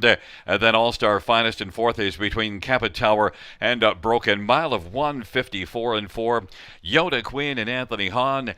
You know, Rob, in the program it'll say about a length and a quarter or so, but really that doesn't tell the story at all. No, it doesn't, and that's why it's always important, right, to watch replays when you can, because yeah, the line won't really do the effort as much justice as it should. I mean, it's still going to be a good victory, no doubt about it, but yeah, it was she was under very tight lines in the stretch and kind of shut down when Mystic Wild Rose kind of came to her late, but kind of ended up the way we thought it would. Yoda Queen this time, loved the fact she stayed out there. She was very intent on having the lead after Mystic Wild Rose came around for the front. But you can see that was the world of difference, right, for Mystic Wild Rose as well, getting here to the river against softer competition. But Yoda Queen, one that I think now gets that confidence boost this season. We'll likely see her go right up the ranks. I mean, she raced well to be fifth in the Forest City, and that first start of the season was remarkable. But sometimes, when they race so well off the bench, there's some regression there, right? And she's kind of hooked to tough fields and stuff, but I think now we're going to see her start piling up the victories like she did last year. Yeah, and Anthony looking like he's sitting on a lawn chair there, just enjoying the view. Yeah, no doubt about it. No, but she had a bow in her neck in post parade and scoring down, and she looks like she could go around a few more times, Gary. And then Mystic Wild Rose, All-Star Finest, ends up being the third choice. And Broken did make a bit of a move, but then didn't end up coming onto the ticket. And so instead we get Cabot Tower at 50-1. Yeah, 50-1 plus the 8-hole, right? You always want to see those big numbers plus an outside post if you've got those ones on your tickets, because they always help boost the payouts. The price sometimes doesn't matter as much as the post, right? That outside post is always going to help boost the payouts. It's a 5-7-2-8. Coming back in front of us, number 5, Yoda Queen. 4-year-old All Bets Off Bay Mare, owned by Jamie Doig of Petrolia, Julie Walker, the trainer. Anthony Hahn, the winning driver, second win this year, 11th lifetime. Yoda Queen.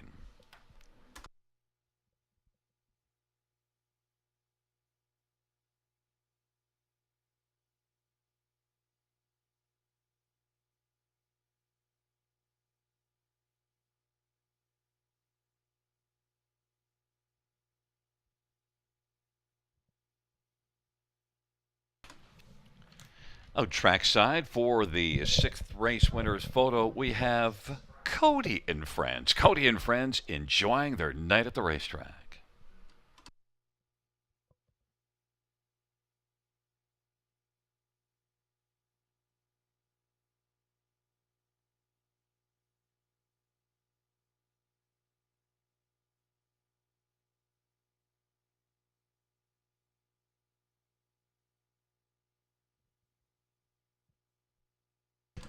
Sixth race, payouts 5 Yoda Queen, 270, 230, 210.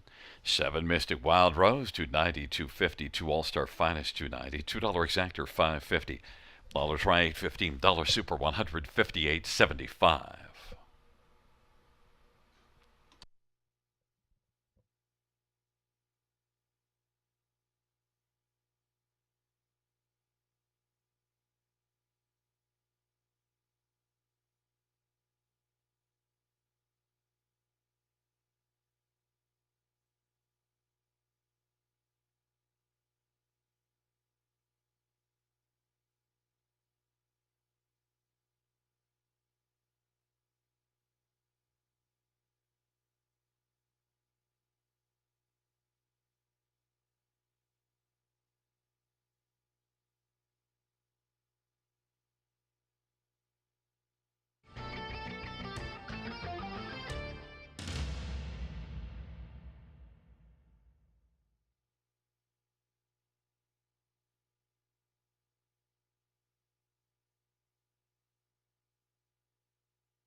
Sixth race, order of finish from the top is a scratch 3-6, scratch 1-5-2-4. That's scratch 3-6, scratch 1-5-2-4 on the bottom.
Field 4, race number 7. On parade 1, Tricky McWicky. Brent McDonough, David Fry, Stuart, and Patricia Bolander.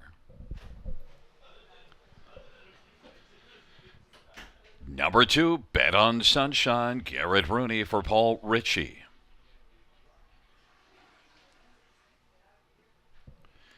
Number 3, Shredder. Todd Ratchford for Frank Manzini and Ryan Bender.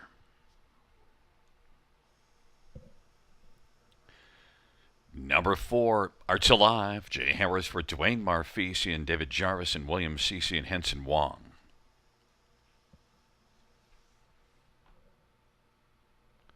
Number 5, Highland Hot Sauce and Phil Houdon for Michelle Bowen.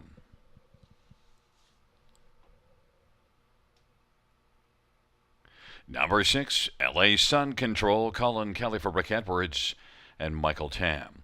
It's a field of 6. It's race number 7. And let's get a look at this field. And, well, it's hard to decide who to make the favorite in here. And you went with 5, Highland Hot Sauce as your top one. Certainly, at this point, not the favorite. But off that last race, well, actually the last couple, but the last one especially caught my attention. And, of course, second to St. Led's Criminal 2-back. Yeah, I mean, Gary, for me, Highland Hot Sauce has been racing fantastic as of late.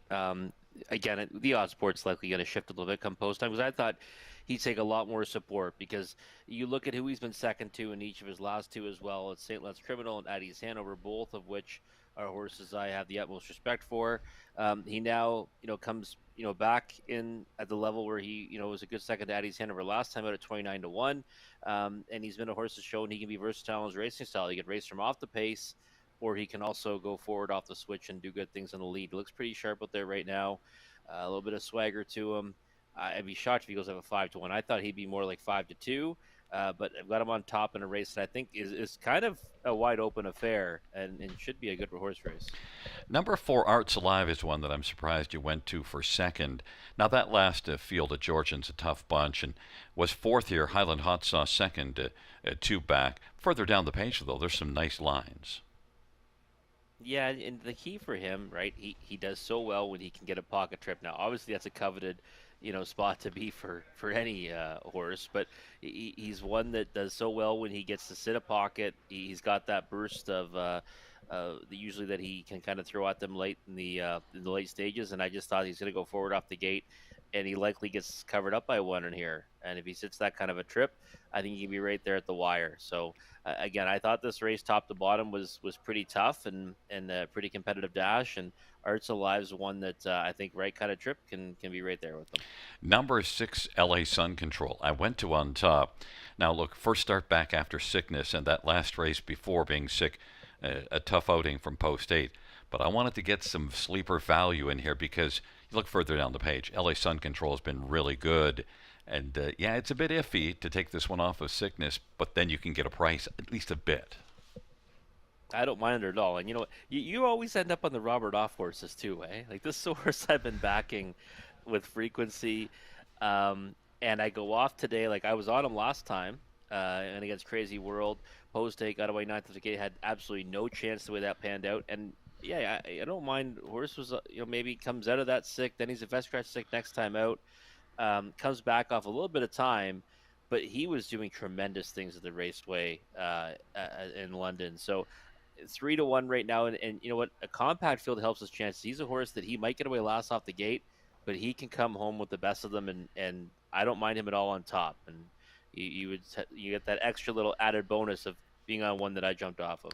I think just overall in general, though, it's a good idea sometimes to step into a horse when everybody else is stepping away, especially if you don't overall think that you should be, that you could find a reason why to come back to that horse. And just LA Sun Control is just so good. That's the reason why I came back and went on top to him. Number 3, Shredder, took a lot of money early and still is sitting at 2-1. Yeah, he's the one that I found intriguing in here, and I put him fourth. I mean, fourth out of 6, so that that's not really saying that I love him at all. But I just I was kind of wondering, where to put him because those lines, Gary, back in the spring, there were some devastating races that he put forth, and then he had a couple of 10th place finishes. One was 6th place, 10th, but he just didn't kind of go on after he switched connections. So coming back now off some time, if he ever comes back to the horse that he was in those victories, he would be able to put these in a world of hurt. But I just wanted to watch him one time racing off the bench. Well, he is sitting at 2-1, so he's getting a fair amount of backing.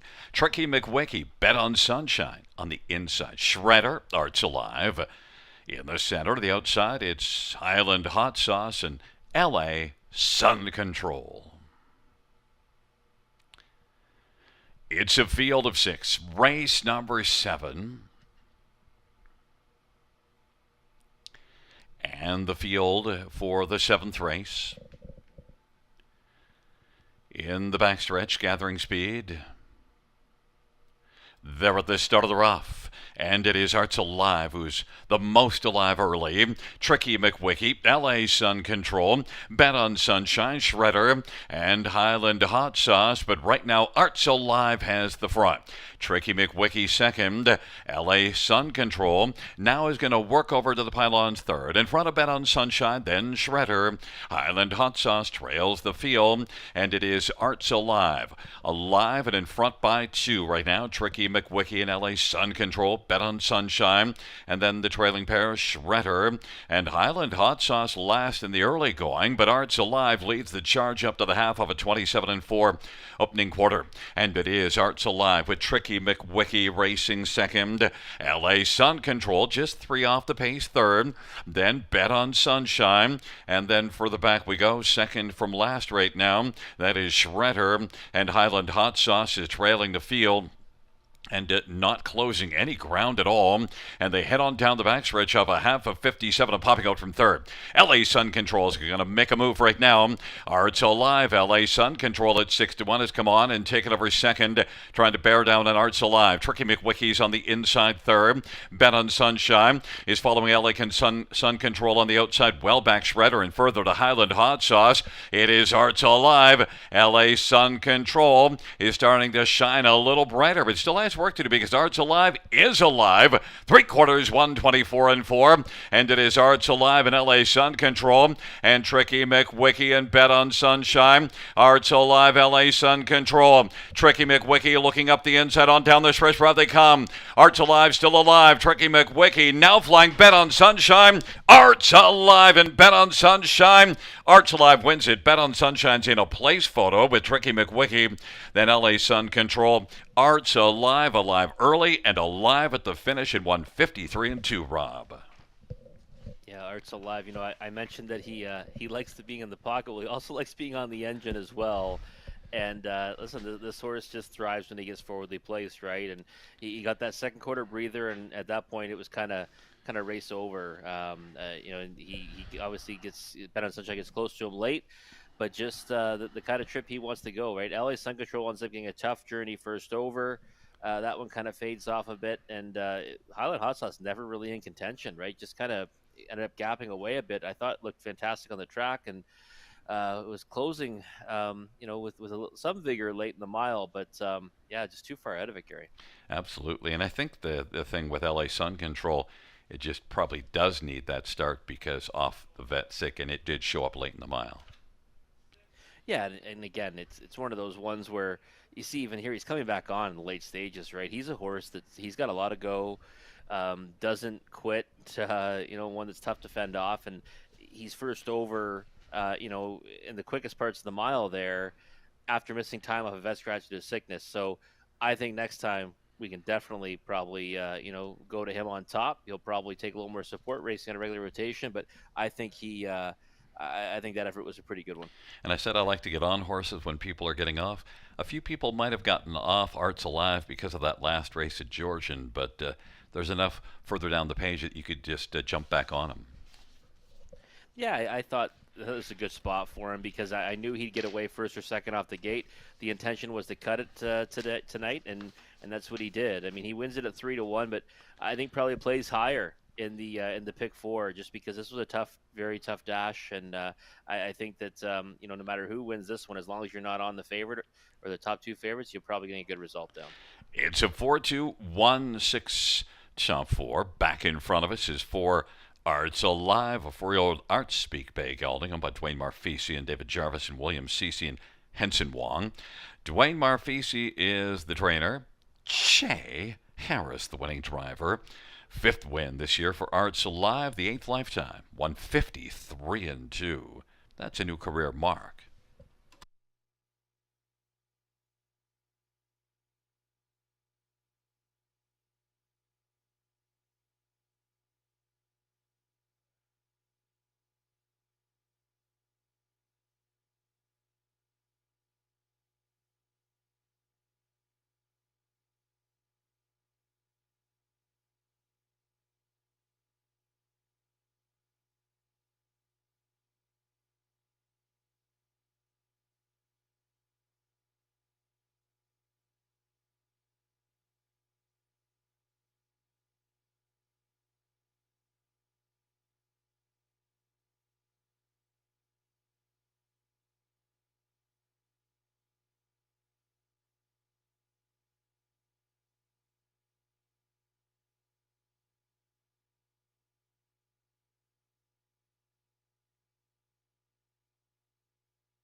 The seventh race payouts for Arts Alive 880, 440, 320.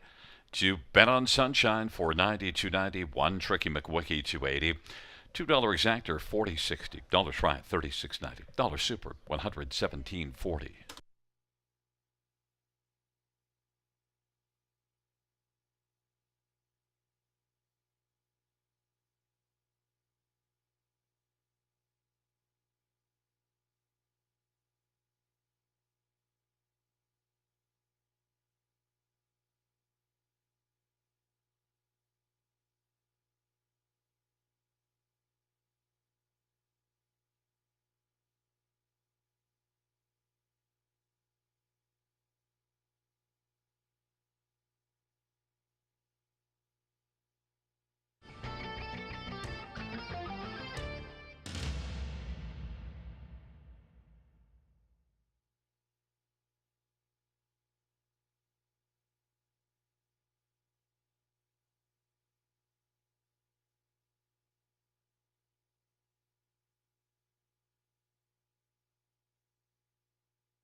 The seventh race order finish from the tops at 325,164. That's 325,164 on the bottom.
Field for the 8th race on Parade 1 is My Only Sunshine. Field hoot on for Nathan Harding and Stewart and Patricia Bolander. Number 2, Milio Fromage, Garrett Rooney for Harry Martin.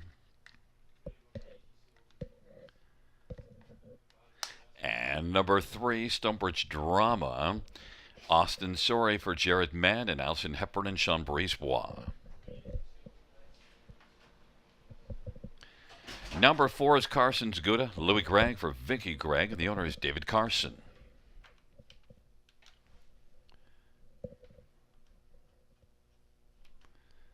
Number 5, Bry Down Better Be, Natasha Day for Kendall Ronan, Bryden Farms. Number 6, Happy Looker, Travis Henry for Mark Winnicott and Donald Smith and Donna Parker. Number 7, Cozy Up, Jay Harris for John Kennedy and Rick Breyer. Number 8 is Duchesne, Anthony Hahn for Anthony Beaton and Lisa Laforte and David Mercer and Mac Nichol and April Campbell. It's a field of 8. It is race number 8. Let's get a look at this field. And, well, we're going to start with number 3, Stonebridge Drama. Rob, is that your top pick at 15-1? Yeah, absolutely, Gary. You know what?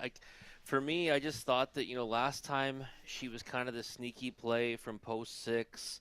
She made that break in stride when she was going to try to go forward off the gates. She was 5-1 on that occasion. I figured it'd be a great chance to take back some serious value on her. She's 15-1 right now.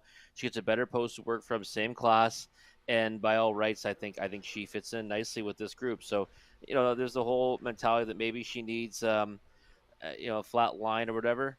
But I think, she looks pretty good on the track right now, and I think she'll be going forward off the switch. So 15-1, more than the price that I expected, and anything above, I would say 7-1, I'd be more than happy to jump aboard. I like the shot because I have liked this mare in the past and has some class in one here, only 3 starts ago. Number 4, Carson's Aguda, is one that drops a level, and you only have to go 2 and 3 starts back to see this one racing well against tougher. Man, she could fit well here also. Oh, I think she fits in great with this group, and the thing for me is I think she's got to be forwardly placed tonight. I mean, she's been going up against some really tough mares in recent efforts here, and she's performed well, right, when racing in and around this class. So there's no one in here that I think can go with her, if she comes out there and races to her best effort. But again, it's still a horse race, and it all depends on where she lands. So I just thought maybe you want to side with one that might be a bigger price, that might have a bit of a pace edge on her. But if she's in contention on the turn for home, she'll be tough to beat. Number 8, Duchesne, is interesting because last time out, she brought in some shaky form going in last time out, but dropped into a soft spot and dominated. But now it's a tougher post, moves back up. Can she carry it forward? How about 10-1? I think she can. She's not at a place in here. And post 8's not what it used to be, right? There was a time where we'd look at post 8 and just cross it right off the page and say, maybe hope for a small piece. But she, left well off the gate last time, and I think she can race from anywhere too, right? She's a versatile type. She can race from off the pace. She can race, from she can even leave out of there if they want from post 8. So that effort was such a dominant one, and she was under complete wraps to the wire. I think she's worth a look at that price. I really do. I was kind of wondering how the betting public was going to treat her, and it's without very much respect right now. It's at 10-1. I thought she deserves more respect than that. If you would have told me that you took a flyer on a horse in here at a price, I would have thought it was 5, Bright On Better Be. Well, yeah, and it wouldn't be a bad guess because I've been all over this one underneath, and I think, by all rights, she can do that again. Look at the frequency she hits the board. It's pretty much every single week, and second on each of her last 2 at a big price. The problem is that I think the depth of this field is significantly tougher than it's been for her recently. So I think she can still navigate a favorable journey to get a piece of it, but probably the bottom end of the exotics. And I did use My Only Sunshine for third, getting a lot of love at 3-1 on the inside, showing some form. It's My Only Sunshine, Milieu Ramage, and Stumpers Drama on the inside. Of the center, Carson's Good up, Right Home Better Be. The outside, Happy Looker, Cozy Up, Duchesne. It is a field of 8. It's race number 8. And the field for the 8th race is in the backstretch, gathering speed, approaching the start. Field for race number 8 is at the start. And they're off, and getting out alertly is Happy Looker right now. Down to the inside, My Only Sunshine. Then Milieu Ramage is driving also, along with Carson's Good. Carson's Good is third, Milieu Ramage is fourth. Duchesne gets away fifth, and then Stonebird's Drama sixth, and seventh, Brightown Better Be.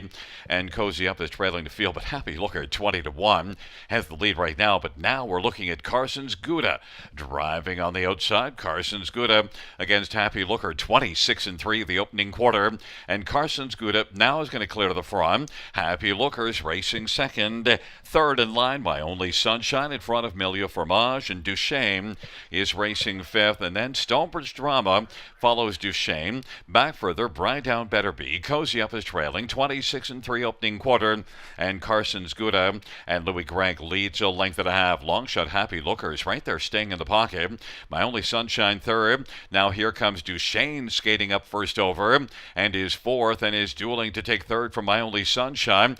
Milieu Fromage is fifth on the inside. Stonebridge Drama back there in sixth, part of the outer flow. Then Brightown Better Be and Cozy Up. They work their way on towards three-quarters off a 55-1 halftime. Carson's Good, a 4-5 favorite with the lead. Duchesne getting submerging to try to grab second from a Happy Looker. My Only Sunshine fourth, and Stonebridge Drama is fifth, and is going to take a look maybe out three wide. Trailing three are Milieu Fromage and Cozy Up, and then Brightown Better Be, three-quarters 124. And Carson's Gouda. Happy Looker is still second. Duchesne third. My Only Sunshine and Stonebridge Drama on down the stretch drive for Carson's Gouda. Carson's Gouda was very good till the finish and wins it. Duchesne came on to get second. Then Happy Looker appeared to hold on to third against a closing Stonebridge Drama, but Carson's Gouda victorious in 153-2. Carson's Gouda fell to 1-5 on the board, Rob. Yeah, no, she got hammered late, and I mean, she deserves to take get odds on respect in there. I mean, like I said, she'd been facing tougher mares, and she certainly was likely going to be a good account of herself, especially if she got forwardly placed, and that's what Louis Gregg did with her, put her on the engine, and at that point I said, okay, she's probably going to end up coming out on top against this group. So, but hey, Duchesne, a good price at 9-1, and that was a big effort again, right? So that's now back-to-back stellar performances from that one. Kept on kind of just grinding away in the first over position, and without facing the legs of one like Carson's Gouda, she probably ends up on top in there. You know what's really interesting is how well Happy Looker hung around, because I think stayed for third and was at a pretty nice price of 20-1. Yeah, it helps the exotics out for sure. And Stonebridge Drama was one that kind of came to that one late. Coming off the break, can handle a little more conservatively tonight. I thought they might try to go forward off the gate, but still a decent effort off cover to almost get up for third. But no, Happy Looker going to definitely help boost this value in the trifecta at 20-1. And Duchesne did do a lot of work in that one, and so now we can look at that last race and say, yeah, now back-to-back strong races. So Duchesne 9-1, you won't be getting 9-1 next time out. No, definitely, especially with a better post against similar group, better post. I mean, I'll probably be firing on all cylinders, because that was a real nice effort. And again, we said when she won last time, she's the type that might kind of just work her way right back up the class ladder, because she's showing some real quality performance in the past. It's a 4-8-6-3 top four, race number 8. Going to the favorite, number 4, Carson's Gouda.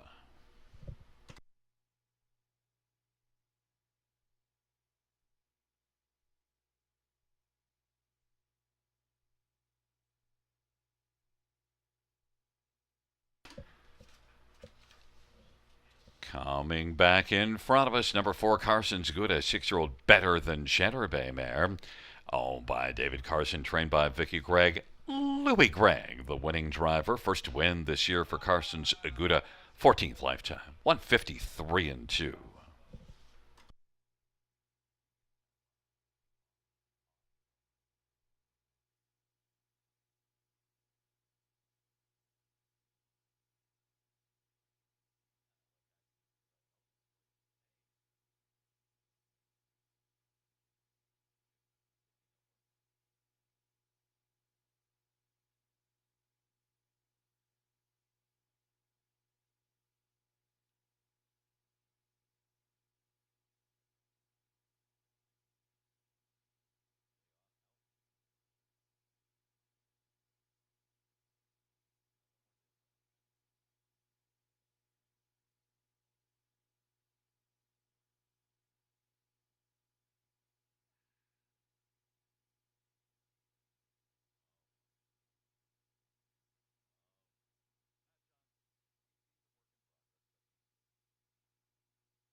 The 8th race payouts for Carson's Gouda.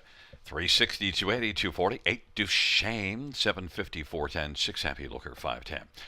$2 exactor, $38.60, dollar try, $258.65, 20-cent super, $874.40.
Eighth race order finish from the tops of 564 18372. That's 564 18372.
Field for race 9. On parade, 1, serial killer Anthony Hahn for Courtney Robson.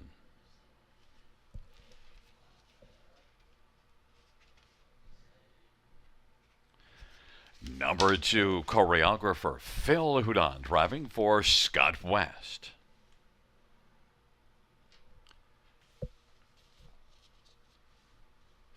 Number 4, Luxall credit Rob Jenkins Jr. for Jeffrey Kelly and William Burgess.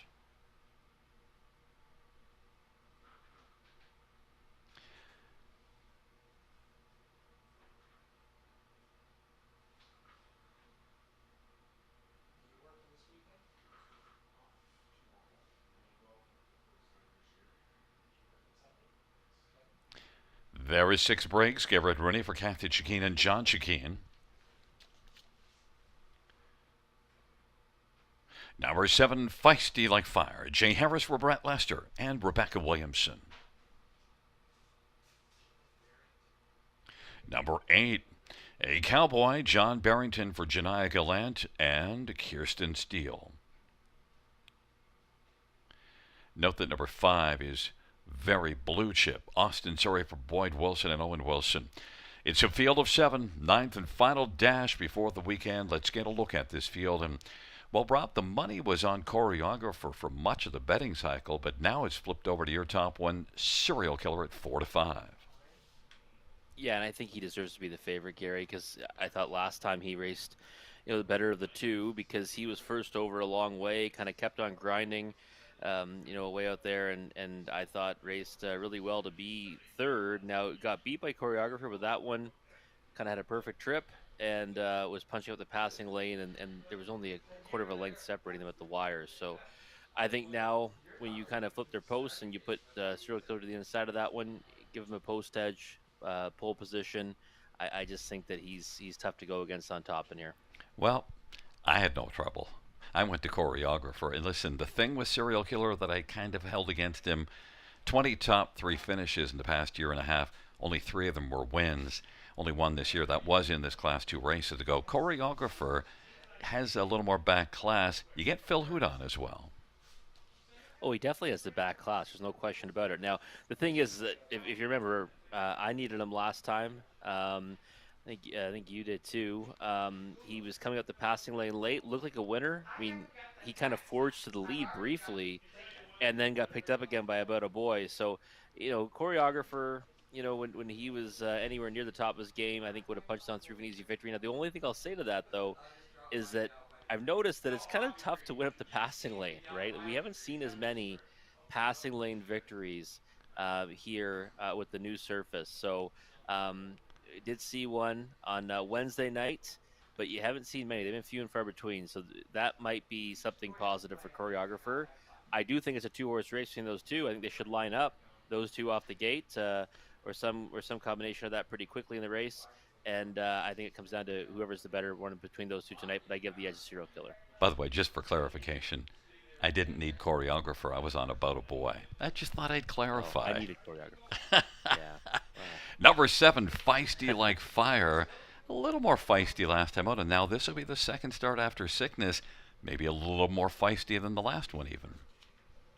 Yeah, regular rotation and post 7's not really a concern, right? I mean, you move in actually a spot to post 6 with a scratch. So I think Feisty Like Fire can kind of make his presence felt at some point in the mile, and he's an overlay right now in the Osborne at 14 to 1. Always got to respect the barn of Brett Lester, and there's reasons this one could race better tonight. Wasn't too far off them last time. Just got beat over 2 lengths to the horses that we've been kind of saying are going to control this one,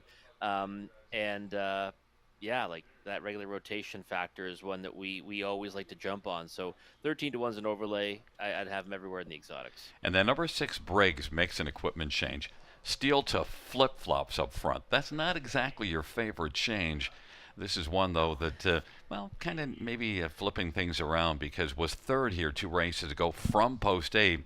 Not quite as good last time out. No, but I didn't think he raced poorly. I mean, he kind of got into the mix late. He got shut out in 6th, but he also wasn't too far off the winner at the wire.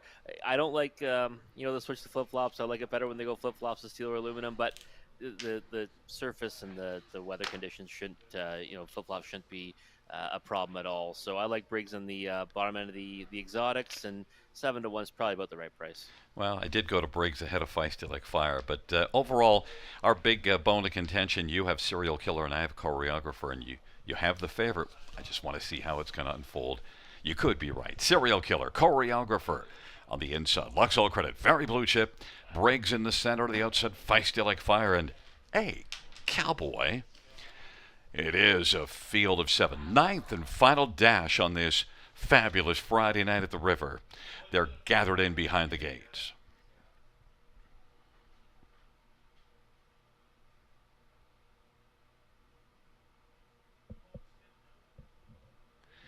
It's a field of 7 for race number 9. All in position. There at the start of the rough. Very Blue Chip is leaving very quickly with Briggs, who's blasting. Choreographer is third away. Then it is a Cowboy, Serial Killer, Luxol Credit, and Feisty Like Fire. Briggs was able to blast out and get the lead. Choreographer is filling the pocket on the back of Briggs, and then racing third is Very Blue Chip. And then it is a Cowboy as the field works their way off the turn and works on towards us. And then fifth in line is Serial Killer, who works in front of Luxol Credit as the field works their way off the turn, heading up towards us. And then back there trailing the field is Feisty Like Fire. They roll on past us off a 26-second opening quarter put up by Briggs, who's on fire early, and racing position second in the pocket position. That is Choreographer, and third in line, Very Blue Chip. A Cowboys fourth, but now is about to be passed by Serial Killer, but has a lot of work to do, does Serial Killer. Half was a lively 54-2. And it is Briggs. Choreographer on the inside, Very Blue Chip, moved out right now as Briggs leads, and now to the outside, Very Blue Chip is getting closer, and then Choreographer is on the inside third as they race their way on by 3/4, and now has switched, I think, to the 2 wide path, but Briggs is fighting on gamely, and for now turning back Very Blue Chip, and now Choreographer has moved back down to the inside, and Serial Killer has come on the outside, and now is in the hunt. And also Feisty Like Fire, 3/4, 124-3. And it is Briggs and Choreographer and Serial Killer. Briggs as the field turns for home. Briggs, Choreographer is waiting for the passing lane. It is Briggs and Choreographer and Serial Killer and Feisty Like Fire. Choreographer dancing up the inside, but holding on. Briggs was game. Choreographer, Serial Killer, and Feisty Like Fire, 156-1. Rob, halfway up the lane, I had Choreographer already in the winner's circle, and Briggs surprised me and just kept on going. He did, yeah. It looks like the shoeing change certainly worked out. And listen, this horse is one that we kind of thought raced, pretty well two back here to be third after chopping it out in the early stages. Went hot fractions that occasion last time. Just kind of couldn't get into the race. This time went right back to those front end tactics, but was able to keep on trucking. We kind of outstaggered them to the wire. But I think in a class like this, when you go those kind of early panels, sometimes you just bottom them out, and that's what happened tonight. I mean, a horse like Serial Killer had a hard time staying with them in the early stages, and then when he kind of found his best stride, he just couldn't get to the top 2 finishers. So nice effort from Briggs. Yeah, I definitely had him beaten halfway down the lane. I just was anticipating Choreographer going by, but listen, how about those flip-flops? Yeah, flip-flops. Well, like I said, the conditions tonight, they're not going to be a problem at all. They typically help horses that might not have, the best feet, and obviously he responded well to flip-flops tonight. So typically something I shy away from, though. You know that. Well, and look, that was a very interesting race. 26, 54-2. You would have normally thought that he would collapse because those are, pretty hefty fractions for this level. On the backside, I thought Serial Killer was just going to maybe coast past him. He was kind of, getting back into contact with those top 2 horses, and this kind of speed at this level always comes back, and I mean it does. They come home, pretty slow, 30. What is it, 31-3? But at the end of the day, Briggs had enough to fend them off to the wire. We both had the correct top four, but not in the correct order because Briggs comes out on top. It's a 6-2-1-7-4 top five. Enjoy your weekend, Robert. Thank you. You too, Gary. Back in front of us, number 6, Briggs, a 4-year-old sports writer. Bay Gelding, by John and Kathy Chikeen. Kathy Chikeen is the trainer. Garrett Rooney is the winning driver. First win this year. And third lifetime, Briggs, 156-1.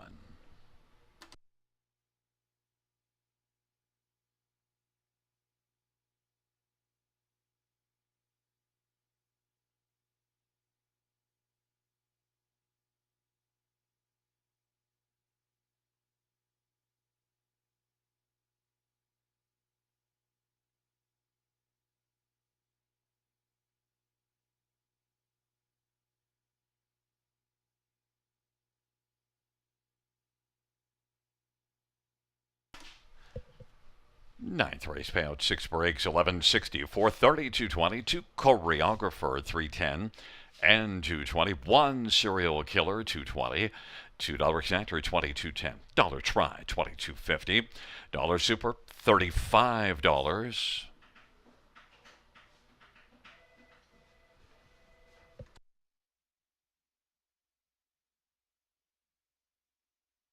Double of 4 and 6, 2220. Dollar pick 3, 58.85. Dollar pick 4, 62.65.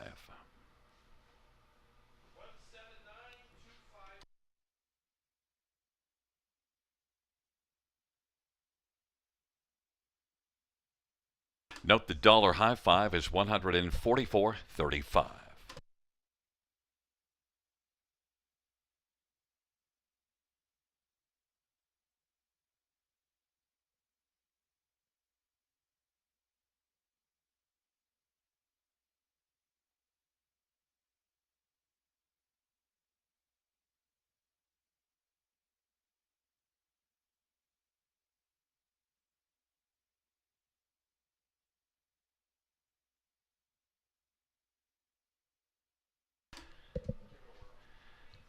Ninth race, order of finish from the top is a 3-2 scratch 57146.